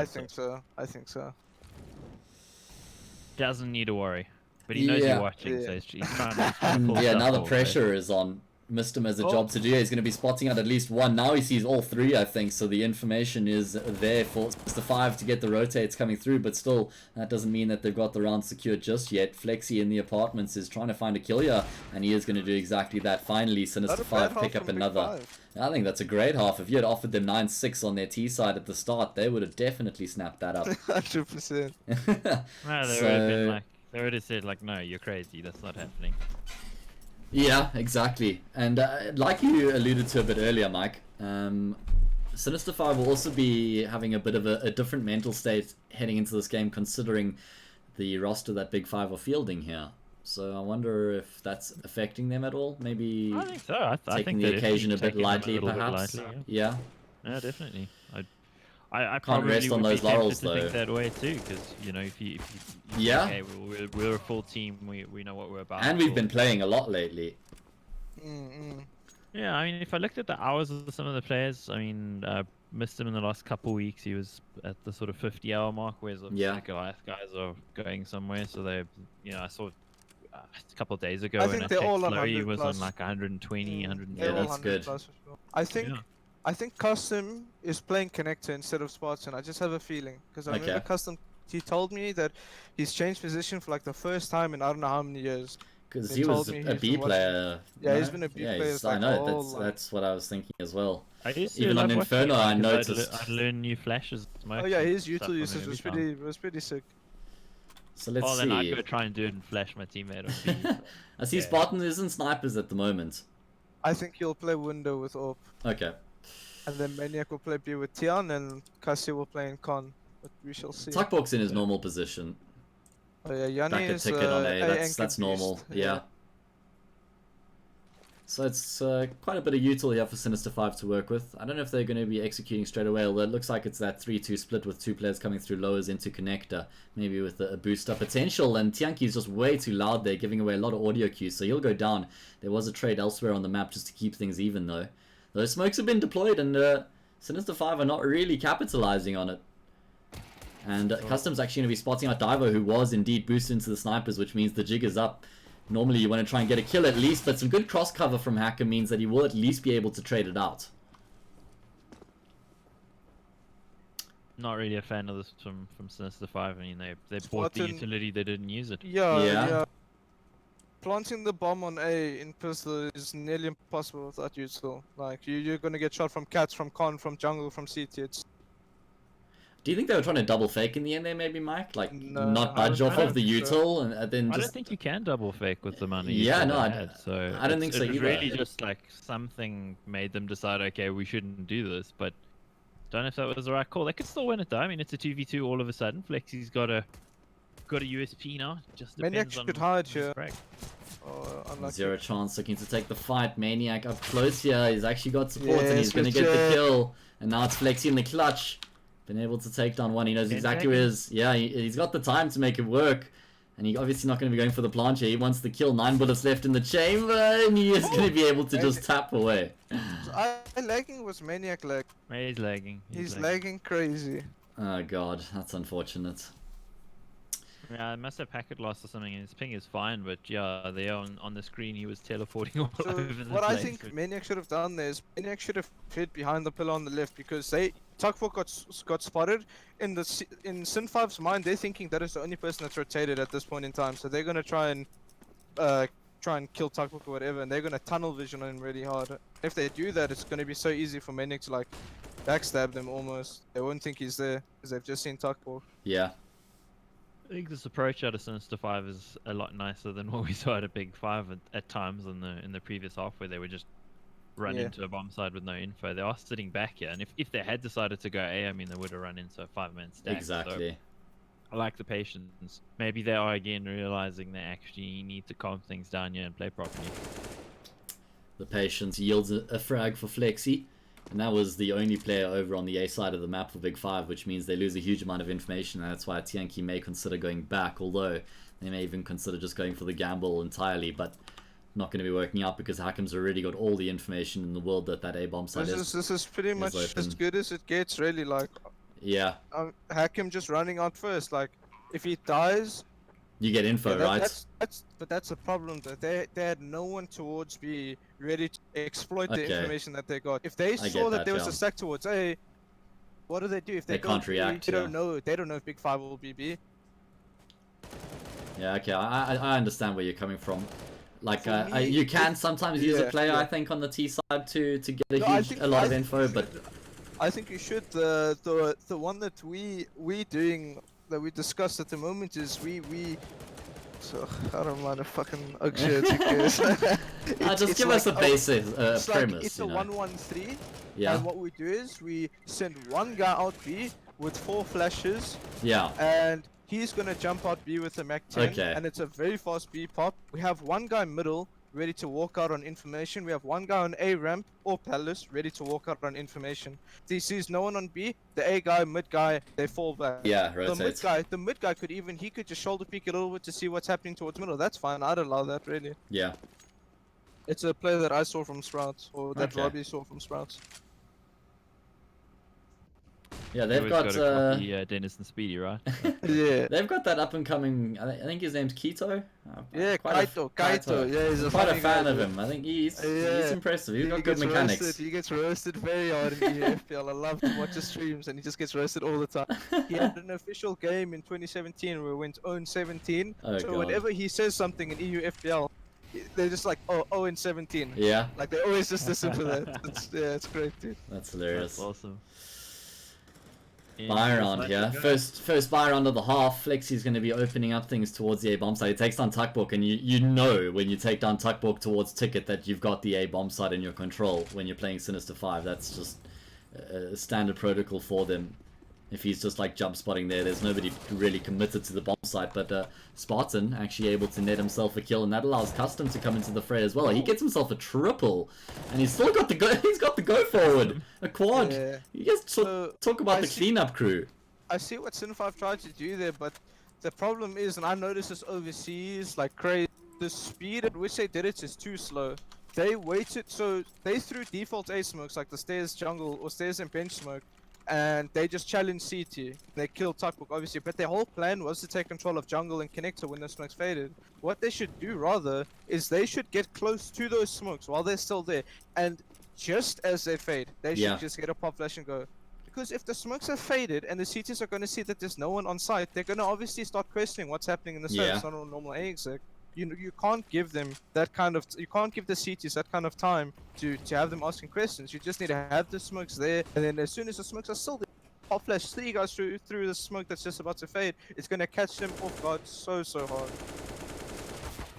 Sinister5 just trying to get themselves a plant. You can see by the smokes that they've thrown, that's all they're looking to secure. Of course, it is just an eco round for them, and they have been able to secure the plant. So anything from this point is gravy. And Flexi likes gravy. Yeah, I mean, the fact that he gets a kill is pretty good, but I'm not sure they can do much more from here. Yeah, I'm going to be actually forcing Mistum out with the nice molly there, so that should be game, set, match for the round. Did you see before this round, Custom has a 75% headshot ratio? Custom is nuts. That's crazy. I mean, the amount of headshots he's getting, he was on 156 ADR, 20 kills. I mean, I don't know what he's on now. Probably changed a little bit because he didn't land any first shot for that previous one. I was about to say, wow, Tuckbook has 100% with 17 kills, but it does switch over. It switches over at halftime. Oh, okay. It resets at halftime. So does that throw your theory out a little bit? Yeah, it does, because I'm just like 75%. He is literally Scream. I mean, he's obviously not as good looking, but you know, I mean. It's not many people are. No. I met him in person. I would go gay for that guy. Yeah, I met him. Got a photo with him, an autograph. That was dank, man. I actually even got to talk to him. Yeah, you know, got up close there, you know. But in all seriousness, I was even talking to him about his plans, like what team he wants to join, who he's in talks with. That was in Abu Dhabi at the PGL, so that was very cool. PLG.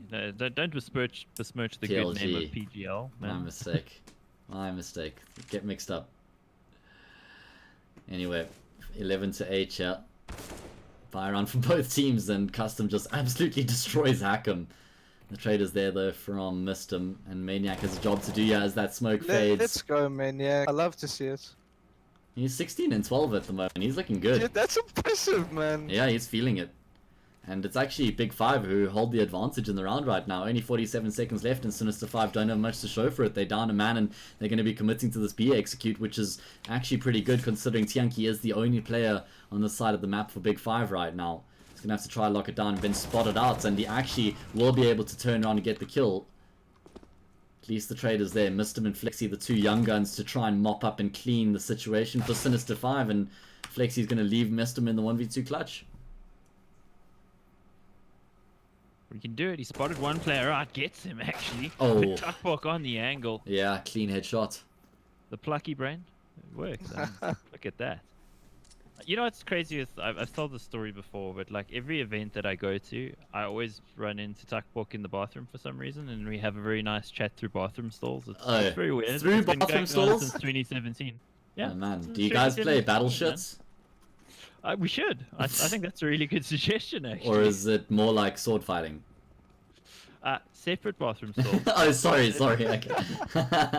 I told you I'd only go gay for well, I mean, I was going to say only Scream, but Shocks is the other one.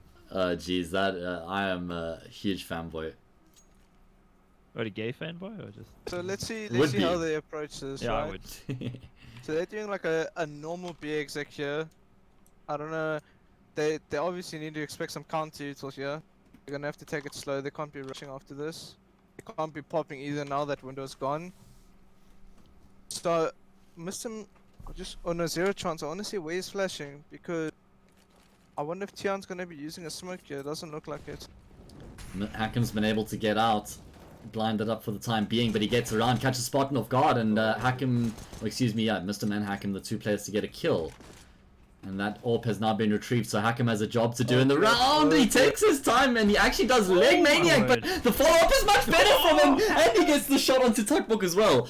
When he rattled off the first shot, I was like, alright, maybe the wrong person's ended up with the AWP in his hands, but those second two shots were much better from Hackham. Oh, love to see it, man.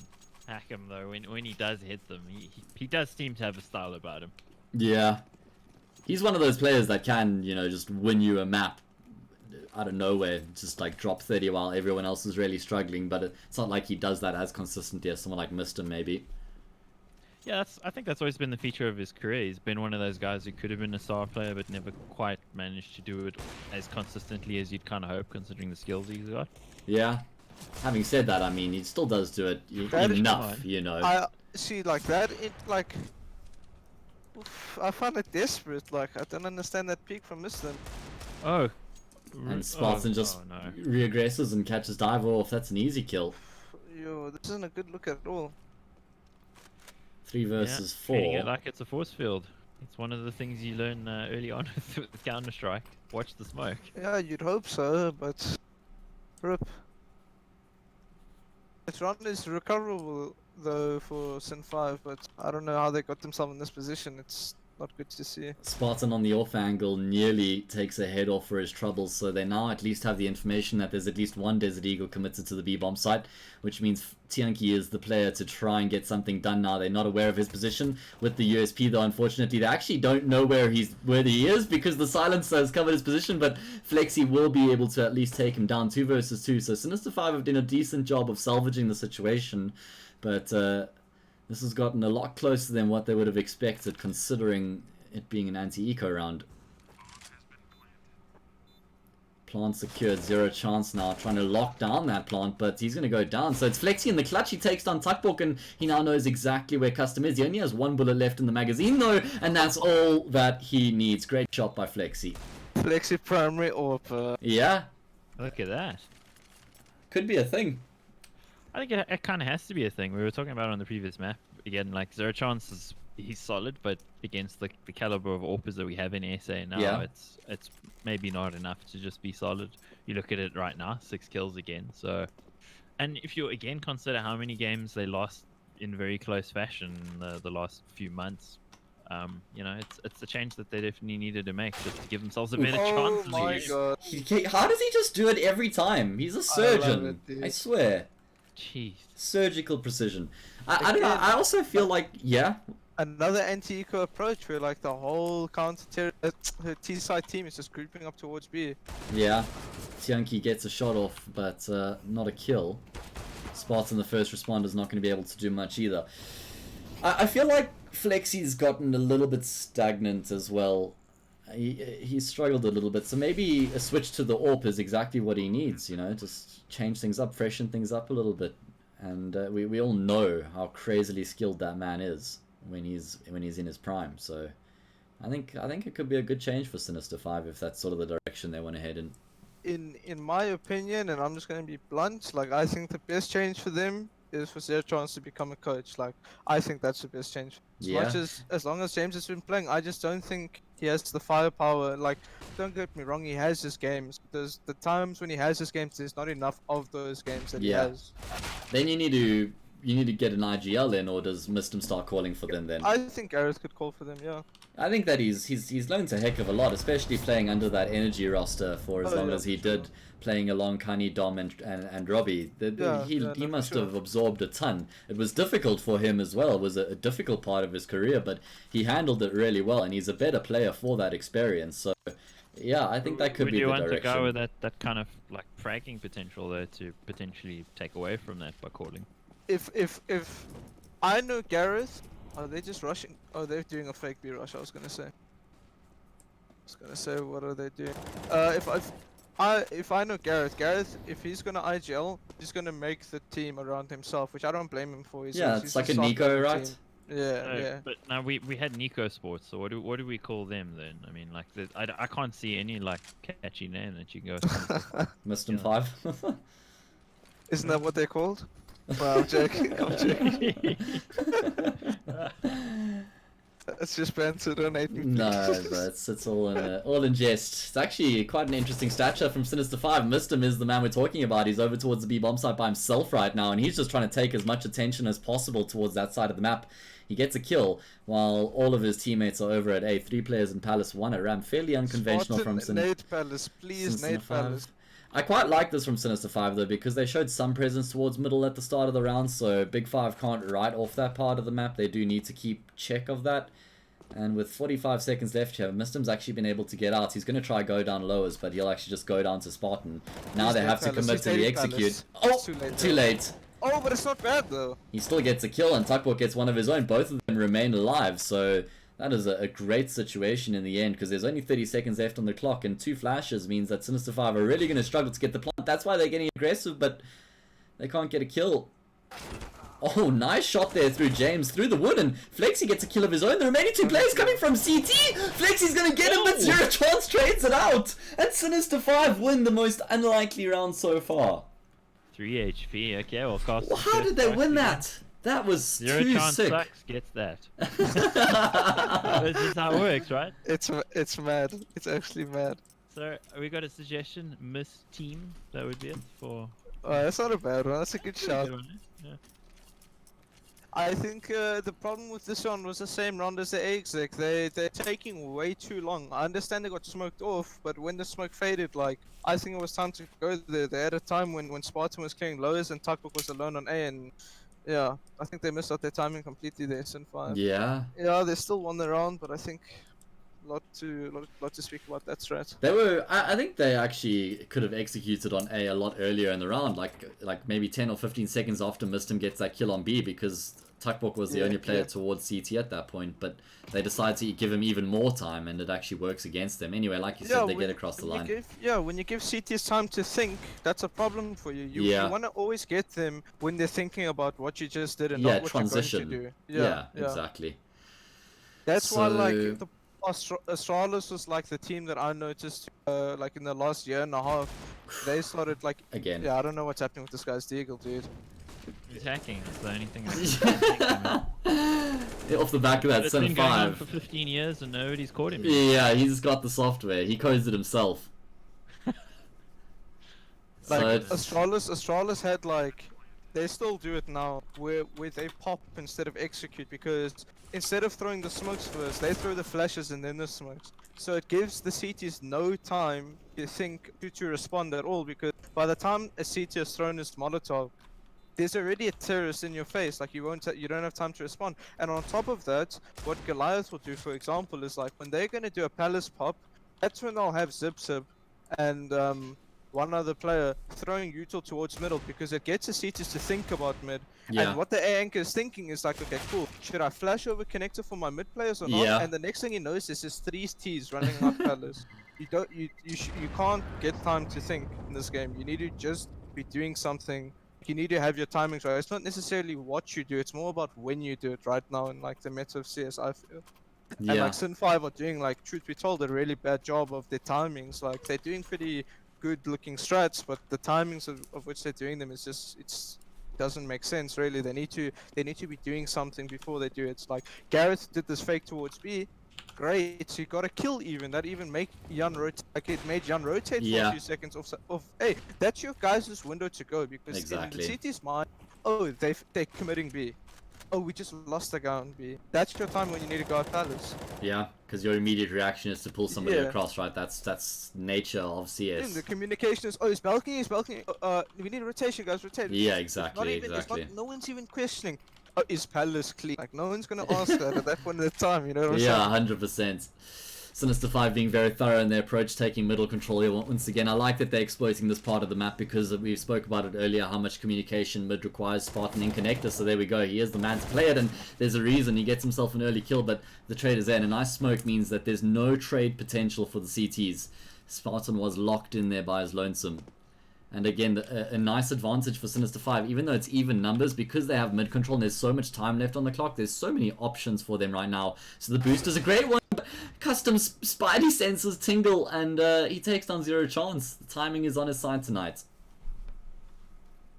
I think I would have liked to see not Zero Chance, Flex throw a flash into connector there, because they mollied off Cat, which is important for taking connector, but the way they took connector was really bad. Like Diver was just peeking by himself, and yeah, Mistim got the trade, but Mistim actually almost died, and he's on 30 HP for it. Oh, great shots there from Flexi. Is nuts. Yeah, he's putting on a performance tonight. I think Adam, he saw that you were casting. He's like, guys, I need to show this guy what he's going to be up against. So, Adam, are you going to be core AWP, or is the other unnamed person? No, I'm not AWPing. Okay. The truth behind that, I joined F3, and there was a story that James was AWPing, and I couldn't allow that personally. I couldn't be as blunt as I'm pretty straightforward. I just didn't want James AWPing, so I just AWPed over him because I'm not bad at it. In my opinion, I don't think I'm too bad. And then WRG, Gavin was AWPing, so I mean I was secondary AWPing. I enjoyed that a little bit.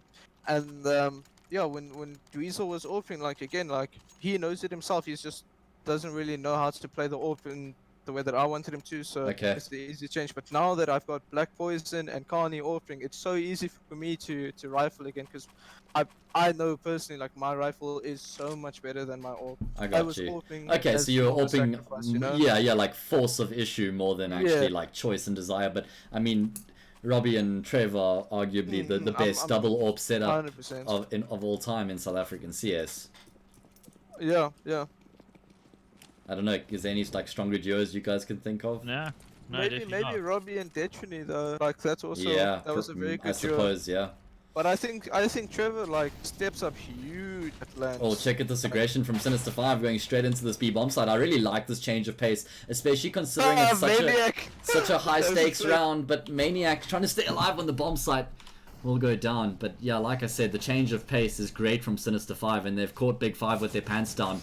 Good util usage is keeping them at bay, but they haven't been able to secure the plant. So all of a sudden, a good situation's become a difficult situation, and Custom's going to look for another fight, but both of the players will go down, and Sinister5 get across the line nonetheless. Look at that. At the same time, Mousesports just equalized maps with Liquid, so definitely gonna go watch that one when we're done. Yeah. Yeah, that's. And is there any games after that as well, Mike? I don't think so. I think that's it. Just quickly, while everybody's here, it's all Pro League, by the way. Yeah. I'd really appreciate it if you guys would subscribe to the channel. You know, trying to get to that 100 subscriber mark, so I can get a custom URL for YouTube, so it doesn't look like I hit my head on my keyboard. Yeah. Okay. Well, nice. Yeah, thanks. Let's hope you do get that. I mean, I've got a few more of that, and I haven't made a video in like 2 years. But, what are you trying to say, bro? What are you trying to say? Twitter's easier, bro. Don't shut me down, man. I've dreams and aspirations like Big5. No, Big5 did a good job. I don't think they're going to be bothered at all. They're probably enjoying this a lot. Yeah. Those guys are good friends outside the server. Yeah, they're having a fucking great time together. Oh no, we got a bit of a bug there. Spartan is able to get himself a kill and gets out of dodge. 2 versus 2 as the result, and the remaining 2 terrorists are pretty split up at the moment. MP9s against AKs. I know which side I would choose. I'm a solo myself, so. Well, looking at the game situation, I mean, the MP9s could still do it. The problem is they're just a little bit spread out at the moment. Actually, really nice decision making here from Sinister5 not to commit to the A bomb side, realizing there's so much time left on the clock. The Big 5 setup again, it just doesn't make sense. Like, you have a player that's playing retake, that's fine. You guys are committed to playing retake A. Spartan should have gone lowest years ago. Yeah. Should have gone lowest towards Apps years ago. Might be able to catch them off if he does come through apps to retake. Not sure why they haven't reacted. There we go. Info finally comes through that it is indeed a B. This is a GG. Yeah, there's no kid to molly, flash, and a smoke for them to work with, and both of them are going to be taking their time. Tianki will take the first contact just so Spartan can try and catch somebody off guard. He's actually going to give the position away, yeah, so that forces Mr. Out, but Zero Chance take down his compatriots, and he will go down as well. So congratulations, Sinister5 are the winners of ESEA Season 32 Open Grand Final, position number 1. So good stuff, Sinister5. Yeah, that's the most low-key final I've ever done, I gotta say. That was a pretty low-key cast, but it was fun. It was fun having ADM on. We could get a little bit more of the player insight, a bit of that 2020 hindsight on some of the rounds were going down. So I feel like now we should start our CS:GO podcast because this was short. I think there's some potential. Yeah, I like this. I actually really enjoyed the cast with you guys tonight. I think it's something we could definitely look into doing more. It's awesome to have a player and get a player's insight, someone who's, you know, woven into the scene. Can we just acknowledge what Trevor Carney said in chat? He said Sin5 confirmed best team SA, send them to, I give them a +1 on that. To Dubai straight away. Dubai though, I mean, it's Trevor, it's just memeing, dude. He always talk shit.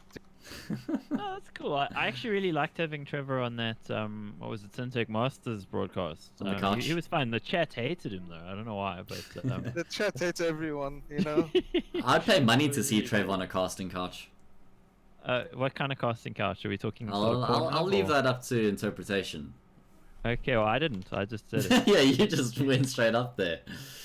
Yeah, so Sinister5 3-0 as we expected. They do get across the line. I think they had to work a lot harder than what they would have expected though. Nice for them to end up still winning Mirage though, because if they had lost a map, I think that would have been very frustrating for them. Would have definitely been pretty grim. So, yeah.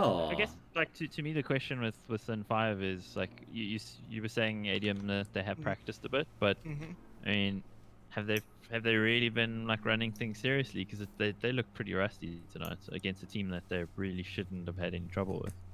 I think I can just spill the beans here, because why not? I think the time is coming. Like they're trialing someone at the moment, so they're really? not really practicing with their 5-man squad. So. Well, that makes sense. There's roster changes happening in this whole country. I think 2020. Well, 2020 is going to be a really good year. So I mean, can you give us like a clue? Is it like somebody who would have got an American accent if they had stayed there long enough? Ooh. Wait, I'm push confused. Yeah. Oh jeez. Okay, I think Mike caught my drift. Yeah, no, but that's interesting. How about this? You guys take one guess of who's being replaced and we'll leave the podcast at that. I don't want to break any hearts though. I mean, if it's not Zero Chance... Someone said it in chat, Enigma_X, he said it in chat. Yeah, he said it's me, so it must be him. Like, we can trust Calvin, can't we? Like, that's what I've heard. We all love Calvin. Ex-prodigy turned into a dog now. Yo. Nah, I love Calvin. That's some pretty serious shade. I mean, it's like chilly, man. No. Calvin and I are brothers. Yo, okay, well, Did you guys play together in Flipside? Sorry. Yeah. He was did in 2017. He was terrible though. He was terrible. He'll even say today like he was terrible back then. Shame. I think he's got some talents. We'll see. Yeah, I mean, we haven't. I don't know. I feel like I haven't actually seen much of him at the top level CS, lately. So, which is a pity because I agree, like the potential was totally there. So, 100%. He was like the youngest. He's still young though. Him and Massacre, 19. 18, he's 1 year 19 younger than me. 18, yeah. 19. Him and Massacre were like the two up and comers really back then.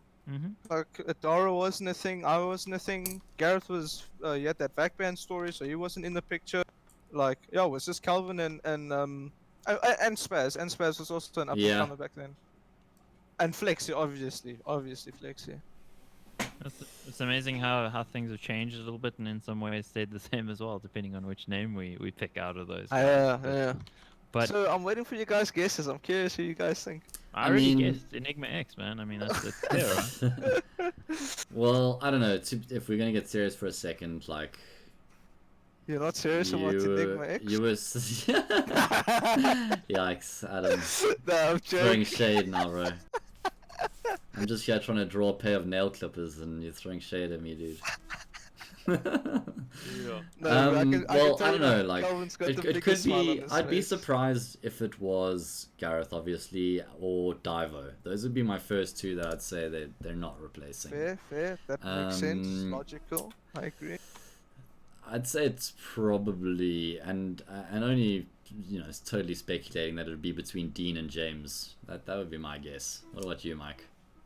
Yeah, I'd probably go there as well. Except that our friend ADM said that if he were to change anything, he would take James out. But if he had actually been changed, he wouldn't have used those words. Mike, I like the 200 IQ reads, eh? I really like the 200 IQ reads, Mike. That's 10 out of 10 detective. That's 10 out of 10, I'm not gonna lie. I'm a lot smarter than I seem on Twitter. That caught me off guard, I'm not gonna lie. So Mike, does that mean that we reduce to Dean then, to Hackham? Yeah, pretty much. What about Flex? That's likely. What about Flex? Actually, Look, I think maybe because it's probably going to be Domster joining Flex. I'd love to see that, but I wish that was it. That's what I want. That's what I want. Dom's going overseas for new life, I think, with his family. Okay. Would have loved to play with Dom. Yeah, Sure. that's really sad to hear because Dom is one of the best players South Africa's ever seen. So yeah, he was my favorite player. Yeah, I'll straight up say that. I mean, he was a beast. Yeah, agreed. So okay, I want to ask you another question here. Okay. I want to change the subject. I'm an open book to a certain extent. I want to straight change the subject here and go.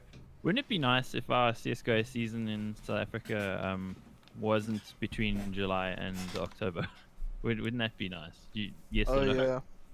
Yeah, it would have been nice. I like that there's more international qualifiers and international opportunities. I think that's big. That's motivation in itself. But yeah, the season is way too short. Like the first event this year was, I don't know, was it Rush that ESEA qualifier? Yeah, I think it was. Yeah. And then the last event was obviously Rage, which was meh event, pretty tiring and shit.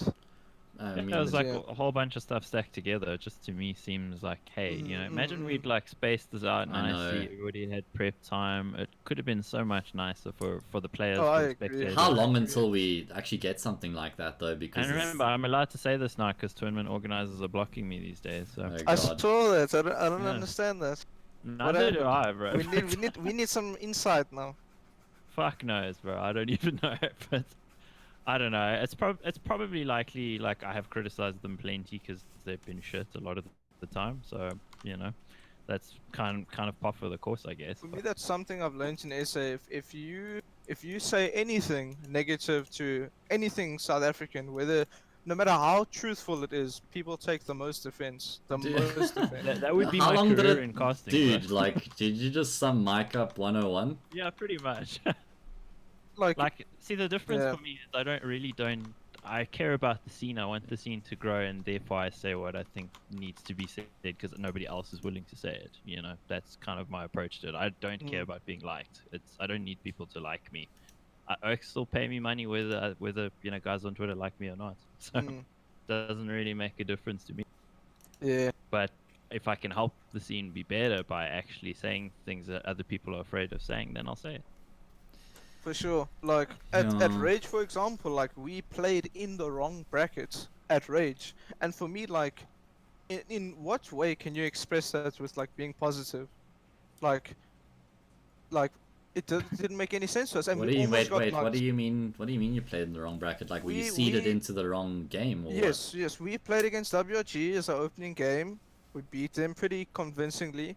Then we were meant to play and you good played gaming Goliath after. afterwards. Yeah, so we played Goliath afterwards. Yeah. We went to lower bracket. Yeah. We needed to play good gaming then. We played WRG again, and Big5 played good gaming again. So like the brackets were the same from the opening thing, and it was. What do you even say to that? And the only thing that gets said is like, I'm not gonna bring up names, but the guys are just like, I think these guys are playing the wrong game. Like, and they just move on with their lives, and Jesus, it's okay for dude. them. That's a big deal, bro. I mean, we're talking about. So it was just like a straight up mistake. It wasn't on purpose, or. It was just a straight up mistake. But how do you make that mistake? Like, you have it physically, you have the brackets physically, you have them electronically. Like you needed. I don't know, check it 10 times. You can't be making it. We almost got knocked out from WG.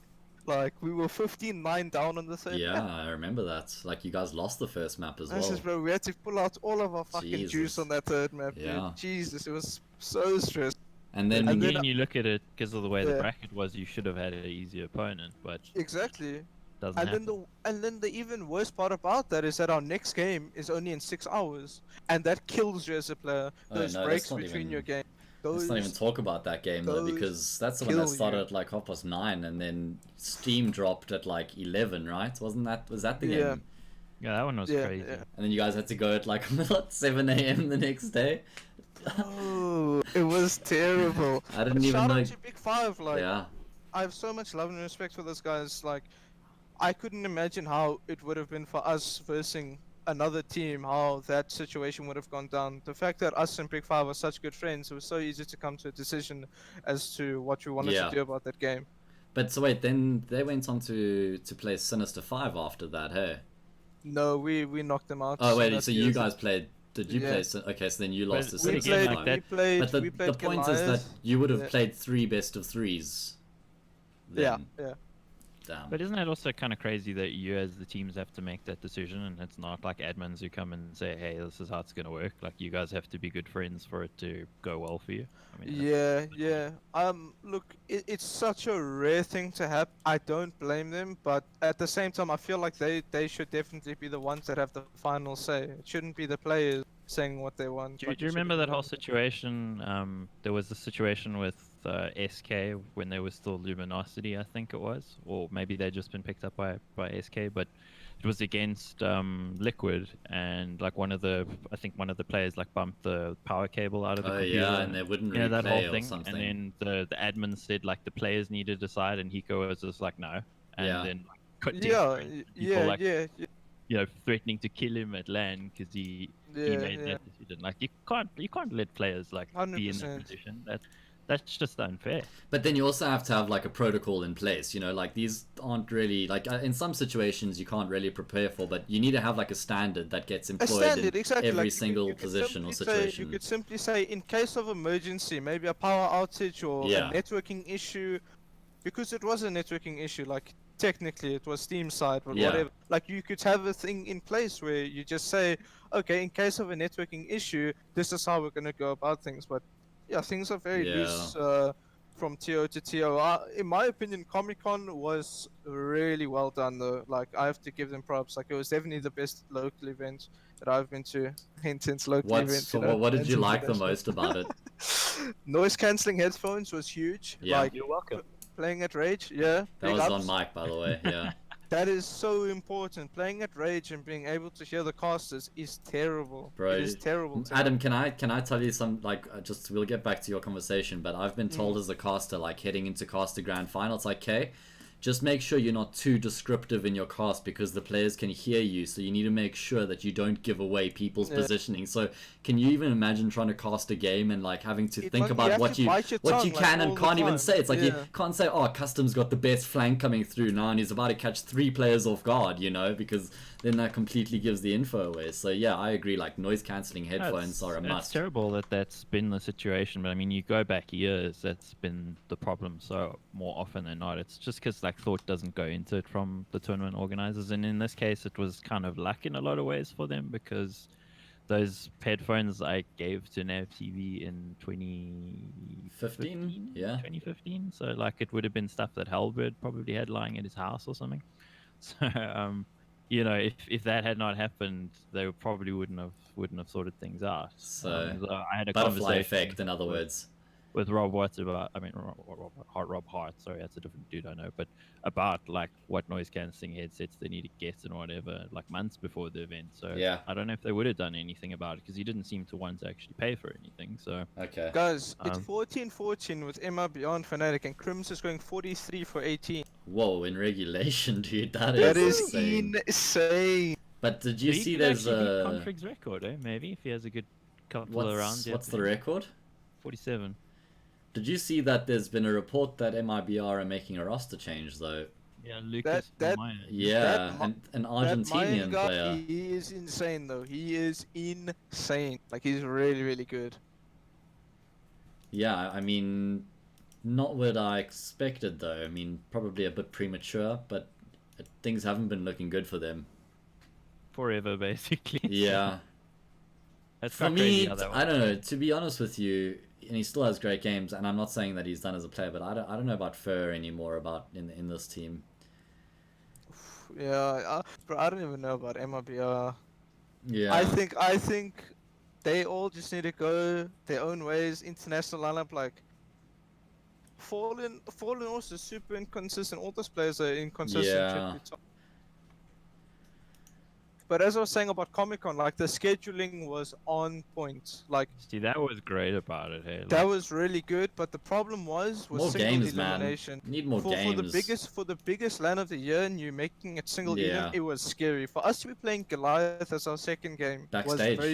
was backstage. Yeah. Awesome, but that's what man. I'm saying. If you've got an event with 6 matches in total, or how I think what did it have? That was very few matches. I think there was 6 matches because it started in the quarterfinal stage. You need every single one of those games on stream. But I know that they were heavily restricted by times from Comic-Con, so and by Dota, but like fuck the Dota guys. No, Dota didn't really affect it because they only played Dota on the 2 days afterwards. They could have just like had a 4-day tournament. Oh, I see.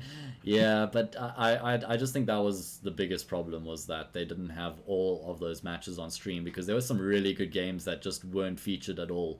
And I mean, Energy versus Goliath, that's a humdinger, you know. Like to me about that tournament, I thought the like production was the best that VS have ever done, which I definitely gave them props for, because you know that's been one of their major Achilles heels going back a long time.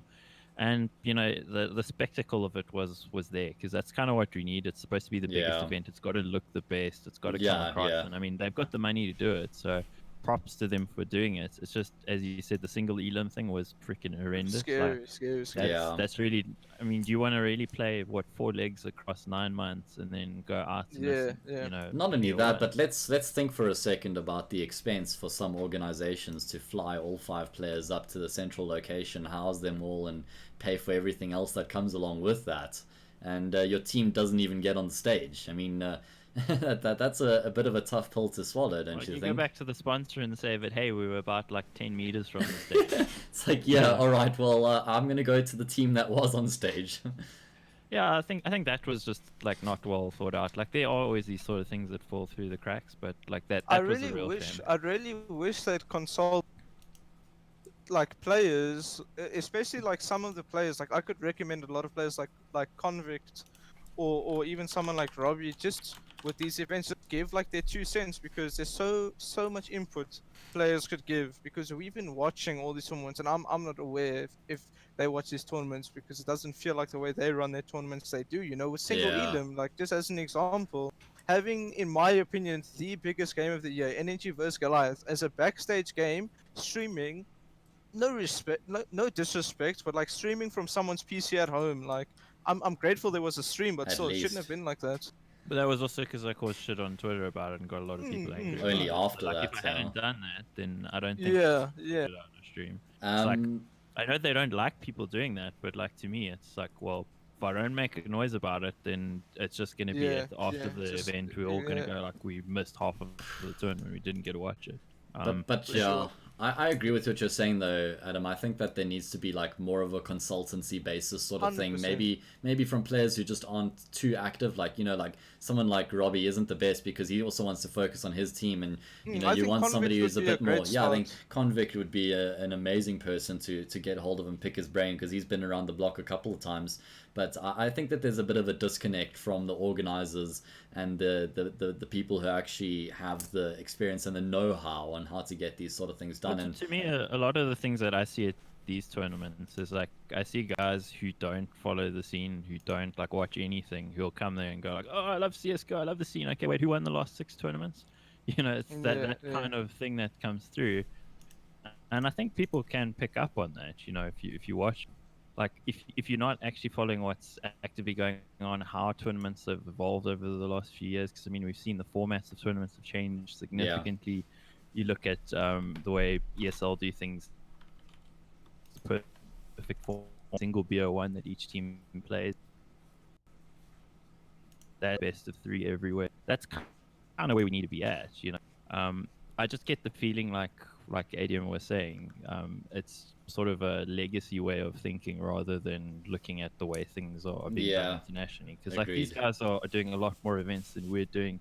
They're refining the formula. I mean, we saw tournament organizers experimenting with different ways of seeding, like that thing they did at Katowice where they allowed the teams to sort of rate each other, and that worked out.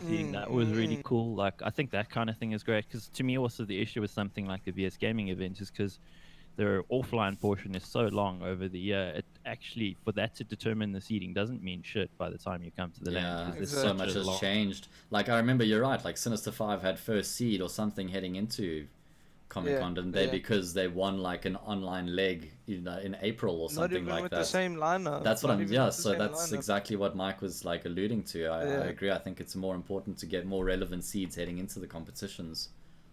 Yeah, there's all sorts of things that we can talk about, but we'll save that for episode 2 of our podcast. What do you guys think? Yeah, I'm keen. I think we need to end with a bit of tea though. Get Trevor on board as well. He always talks shit. We should have just pulled him in. Yeah, he's been active in chat all night. We should have just got him in. Yeah, but Trevor's a toxic little rat. He's always in chat, just lurking. So so who are? We need to finish that conversation. We didn't put a guess for who we think is trialing. Oh, you said Dom, and that was wrong. Yeah, it's just what I want. So it's not what I think, but it's what I want. I mean, obviously it's not destroyed because he was mentioning you should go to Goliath. I'm just thinking about some of those real detectives. Some of those players who are on the fringe. You know, like who's in W? Oh, yeah, obvious. It's obvious who it is, Mike. It's Doru. Why didn't we think of that? Okay, we can end the stream with me saying Doru isn't trialing for them, but he's trialing for someone else. Okay, all right. I rate Doru. I think he's got a lot of potential. I actually just, as soon as I thought of him, I was like, yeah, I mean, why not? He's made a bit of a name for himself, I think, at Comic-Con and Rage. Yeah, he's a very good player on LAN. He's proven it. Yeah, all right. Very, very good. So, very good guys. caster is ADM. That's what we discussed. Yeah, Mike, thank you, and Adam, thank you so much for joining us tonight. It's been a for pleasure to have you, man. man. It was like. Yeah, and guys, thank you for joining us throughout the evening. I hope you enjoyed the cast as well. My name is Hayes, and I bid you guys farewell. Enjoy the rest of your evening, and good night. Good night, chat.